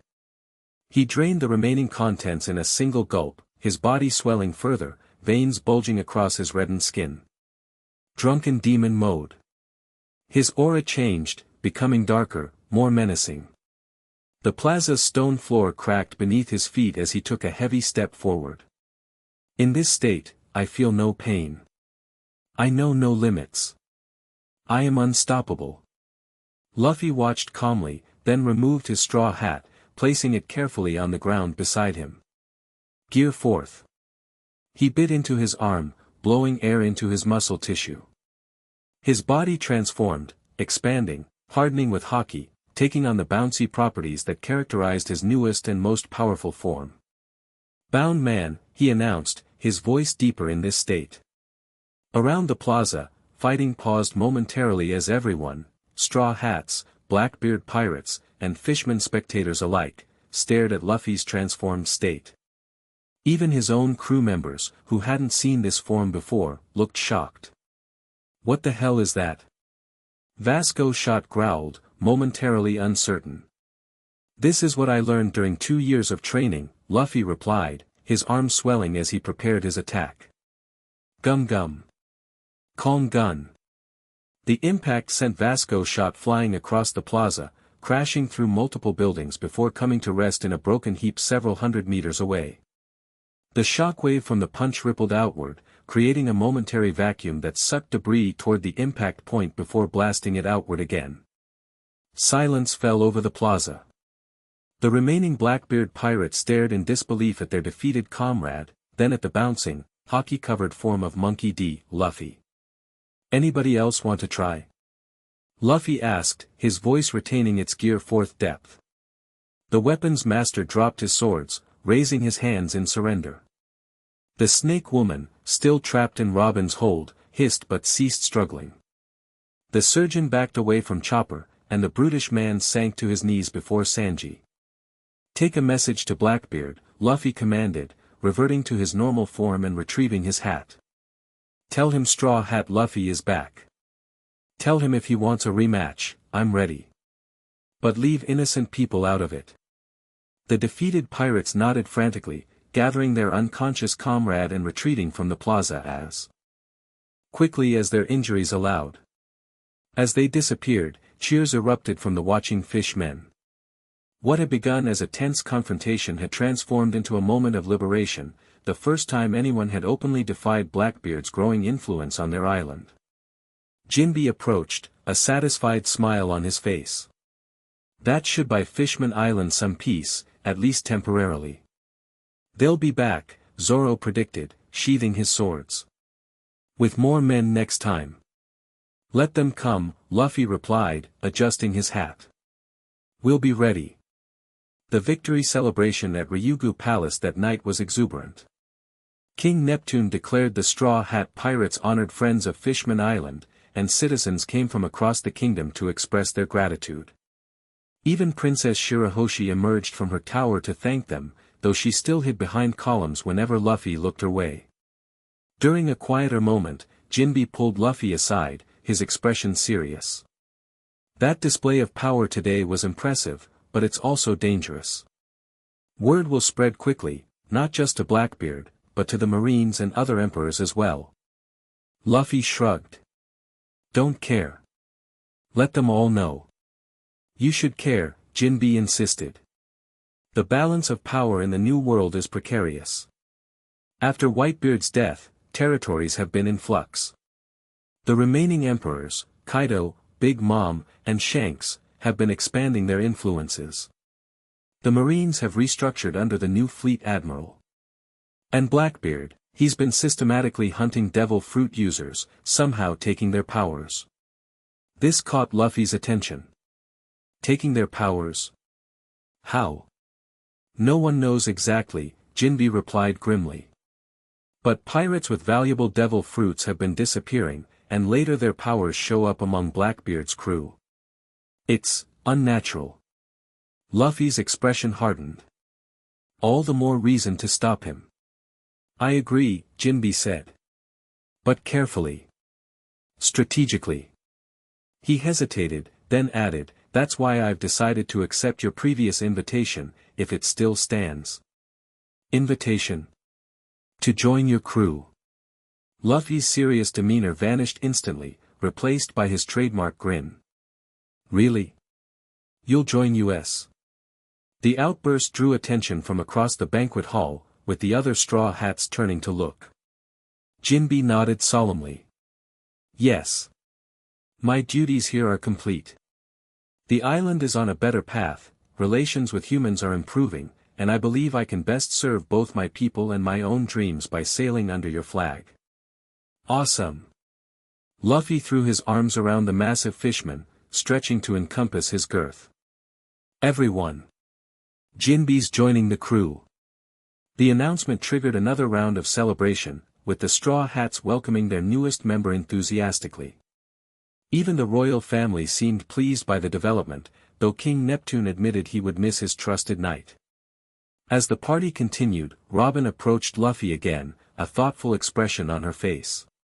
"Captain, with your permission, I'd like to visit the sea forest tomorrow before we depart. There's a poneglyph there I wish to examine." "Sure." Luffy agreed easily. "Is it an important one?" "Potentially very important," Robin replied. "It might contain information about the ancient weapon Poseidon, and possibly connections to the Void Century, and the Will of D." Luffy nodded, though his expression suggested he didn't fully grasp the significance. "Okay. We can all go." The next morning, somewhat hungover but in high spirits, the Straw Hat Pirates accompanied Robin to the sea forest, a mysterious underwater wood where ancient trees grew from the seabed, their branches reaching upward into the bubble that enclosed Fishman Island. At the forest's heart stood a massive stone cube covered in incomprehensible symbols, a poneglyph, one of the indestructible records from the Void Century that Robin had spent her life seeking to understand. While the crew explored the surrounding area, marveling at the underwater flora and the grave of Queen Otoheim that stood nearby, Robin and Luffy approached the ancient stone. "Can you read it?" Luffy asked, studying the strange characters with mild curiosity. Robin nodded, her fingers tracing the symbols reverently. "Yes. It speaks of the ancient weapon Poseidon, a power with the ability to command sea kings." Sea kings? Those giant fish monsters. Precisely. Imagine the power to control all sea kings in the ocean. Robin's expression grew concerned as she continued reading. "And it says, the current incarnation of Poseidon is here on Fishman Island." Luffy tilted his head. "Current what?" "Incarnation. It means Poseidon isn't just a weapon, but a person, or more specifically, a bloodline. A power passed down through generations." Her eyes widened as she reached the Poneglyph's final section. "And according to this, the current Poseidon is a mermaid princess born in the current royal family." "You mean Crying Girl?" Luffy asked, referring to Shirahoshi. Robin nodded slowly. "It would appear so. And there's more, about the will of D." She traced different symbols. "It says those who bear the name of D are the natural enemies of the gods, and that when certain Ds meet certain weapons, the world will change forever." Luffy scratched his head. "That sounds complicated." "It is," Robin agreed. "But it suggests your lineage, the D bloodline, has a specific purpose in history. One connected to these ancient weapons and to whatever happened during the Void Century." Before Luffy could respond, a commotion from the others drew their attention. Usopp was pointing at the sky, or rather, the water above the sea forest bubble, where a massive ship was passing overhead. "That's a Blackbeard ship." Jinbe identified it immediately. "Much larger than the one that brought Vasco Shot's team." They responded quickly, Zoro observed, hand moving to his swords. "Too quickly," Jinbe agreed grimly. "They must have already been nearby." The ship didn't approach directly but continued toward the main island. Its message was clear nonetheless. Blackbeard had escalated his interest in Fishman Island. "We should return to the palace," Jinbe urged. "If they're planning something," he was interrupted by the distant sound of explosions. Even underwater, the booms carried clearly, someone was attacking the main island. "Let's go," Luffy commanded, already running toward the Thousand Sunny, which they'd anchored at the forest's edge. They raced back to find Giantcord Plaza once again the center of conflict. This time, however, the attackers weren't just a small team of Blackbeard pirates but a full division, at least 50 strong, led by a figure Jinbe recognized immediately. Shiryu of the Rain, the fishman identified the leader grimly. Former head jailer of Impel Down. Now Blackbeard's right hand. Unlike Vasco Shot's drunken bluster, Shiryu exuded cold calculation. He stood calmly amidst the chaos, a sword at his hip, observing as his men terrorized civilians and fought with the royal guards. "Stop!" Luffy's voice cut through the noise as the straw hats arrived at the plaza. Shiryu turned, his expression hidden behind round glasses, but his posture suggesting he'd been expecting them. "Straw Hat Luffy. Right on schedule. What do you want?" Luffy demanded, stepping forward. "Many things," Shiryu replied coolly. "This island's allegiance. The mermaid princess as hostage. But mostly." His hand moved to his sword hilt. "Your head, to present to my captain. You beat one of our executives yesterday," he continued. "Impressive. But Vasco Shot is a drunk fool." "I am not." With blinding speed, he drew his sword and slashed, not at Luffy, but at a nearby civilian. The blade never connected. Luffy appeared between them, the sword edge halted against his hockey-blackened arm. "Leave them out of this," Luffy growled, eyes dangerous beneath his hat brim. "Why should I?" Shiryu asked calmly. "Their leverage. They're innocent people. Innocence is irrelevant in the new world, boy." Shiryu disengaged, stepping back with practiced grace. Power is all that matters. And my captain has been gathering a lot of it while you played in the East Blue. I wasn't playing, Luffy replied, cracking his knuckles. I was training to kick your captain's ass again. Shiryu's calm demeanor cracked slightly, a flicker of anger crossing his features. You caught Teach off guard at Impel Down. A fluke. He's different now. Stronger. More, complete.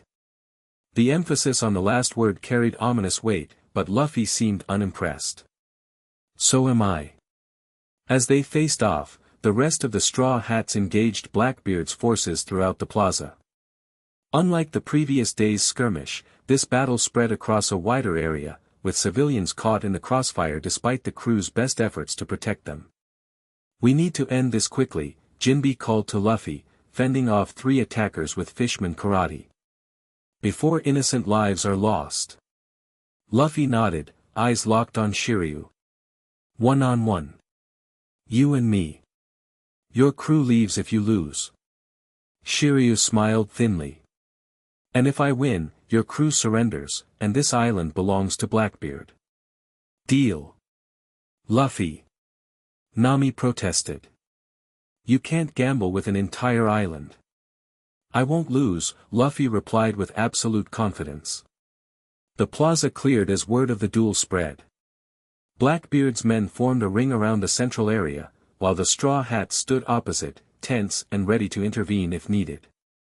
Fishman civilians watched from windows and rooftops, their future hanging in the balance. Shiryu removed his coat, handing it to a subordinate. Beneath it, his muscled torso bore scars from countless battles. The sword at his hip gleamed wickedly. Rain fell, a legendary blade known for its ability to cut through almost anything. I should mention, he said conversationally as he drew the sword, that I ate a devil fruit since joining Blackbeard. The clear fruit. Perhaps. You've heard of it? Luffy's eyes widened slightly. That was Absalom's fruit. Indeed. He no longer had use for it, after we killed him. Shiryu's smile turned cruel. My captain has a talent for acquiring useful abilities. Without warning, Shiryu vanished, his body becoming completely invisible. Only the sword remained visible, floating eerily in midair. Coward's power, Zoro commented from the sidelines. Practical power, Shiryu's disembodied voice replied. Perfect for an assassin. The floating sword lunged toward Luffy, who dodged with millimeters to spare. Though the blade missed his flesh, it sliced through the edge of his cardigan cleanly. You can hide your body, Luffy observed, but not your weapon. A minor inconvenience, Shiryu's voice came from a different direction now. And easily remedied. The sword vanished as well, likely wrapped in invisible clothing. Now Luffy faced a completely invisible opponent whose location could only be guessed. Or not. Luffy closed his eyes, his face relaxing into an expression of deep concentration. The crowd murmured in confusion, some thinking he'd given up. His crew knew better. Observation Haki, Jinbe explained quietly to Chopper, who looked worried. Luffy's sensing Shiryu's presence and intent. When the invisible attack came, a thrust aimed at Luffy's heart, the rubber man sidestepped with supernatural precision, then countered with a punch that connected solidly with what must have been Shiryu's jaw. The invisible man grunted in pain, staggering backward. I can see you, Luffy stated simply. Not with my eyes. But I can see you. Shiryu became visible again, wiping blood from his mouth. Impressive.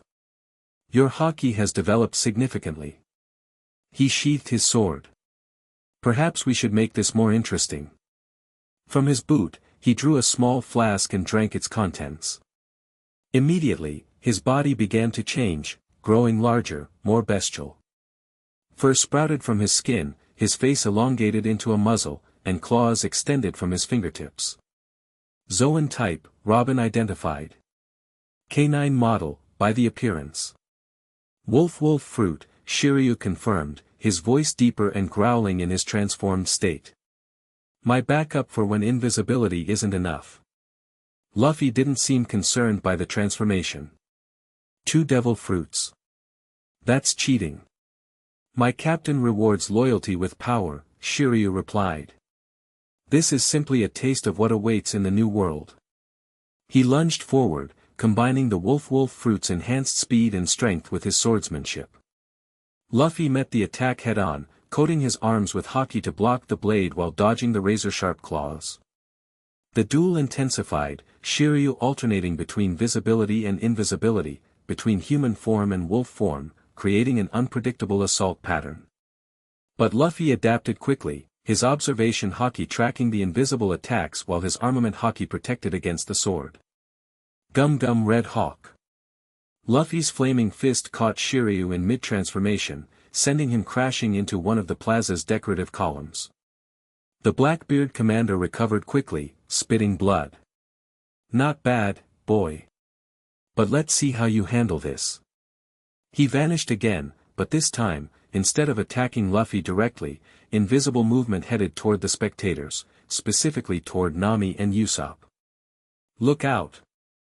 Luffy shouted, but his warning came too late. Shiryu reappeared behind Nami, his sword at her throat. Predictable. UDs and your attachment to your crews. Let her go, Luffy demanded, his voice dropping to a dangerous register. Surrender, and perhaps I will, Shiryu replied. Though I can't promise the same for this island once Blackbeard takes control. What happened next occurred too quickly for most observers to follow. Luffy activated Gear Second, disappearing in a burst of speed. Simultaneously, Nami's body dispersed into a cloud of mist, a mirage created by her Climatact, which she'd activated the moment she sensed danger approaching. Shiryu's sword slashed through empty air as Luffy appeared. Behind him, fist cocked back. Gum Gum Jet Pistol. The punch connected with the back of Shiryu's head, sending him face first into the stone floor with enough force to crater the plaza. Before the Blackbeard commander could recover, Luffy was on him, delivering a barrage of haki-infused blows that left no opportunity for invisibility or transformation. Nobody threatens my friends. Each word was punctuated by another devastating hit. When Luffy finally stepped back, Shiryu lay motionless in a pool of his own blood, his wolf features receding as consciousness left him. The plaza fell silent, Blackbeard's men staring in shock at their defeated commander. Take him and go, Luffy ordered, his chest heaving from exertion but his voice steady. Tell Blackbeard if he wants Fishman Island, he'll have to come himself. The Blackbeard pirates hesitated, looking between their fallen leader and the Straw Hat captain. For a moment, it seemed they might attack en masse, overwhelming through numbers what they couldn't win through skill. But something in Luffy's stance, or perhaps the memory of what he'd done to teach at Impel Down, made them reconsider. They gathered Shiryu's unconscious form and retreated, boarding their ship and departing Fishman Island with unexpected speed. As the last of them disappeared, cheers erupted from the watching fishmen. King Neptune arrived with the royal guard, having been kept away from the conflict by his sons. Straw Hat. You've saved our start the next chapter of the story. The end. Thank you for watching this video. Please be sure to subscribe to our channel and like this video.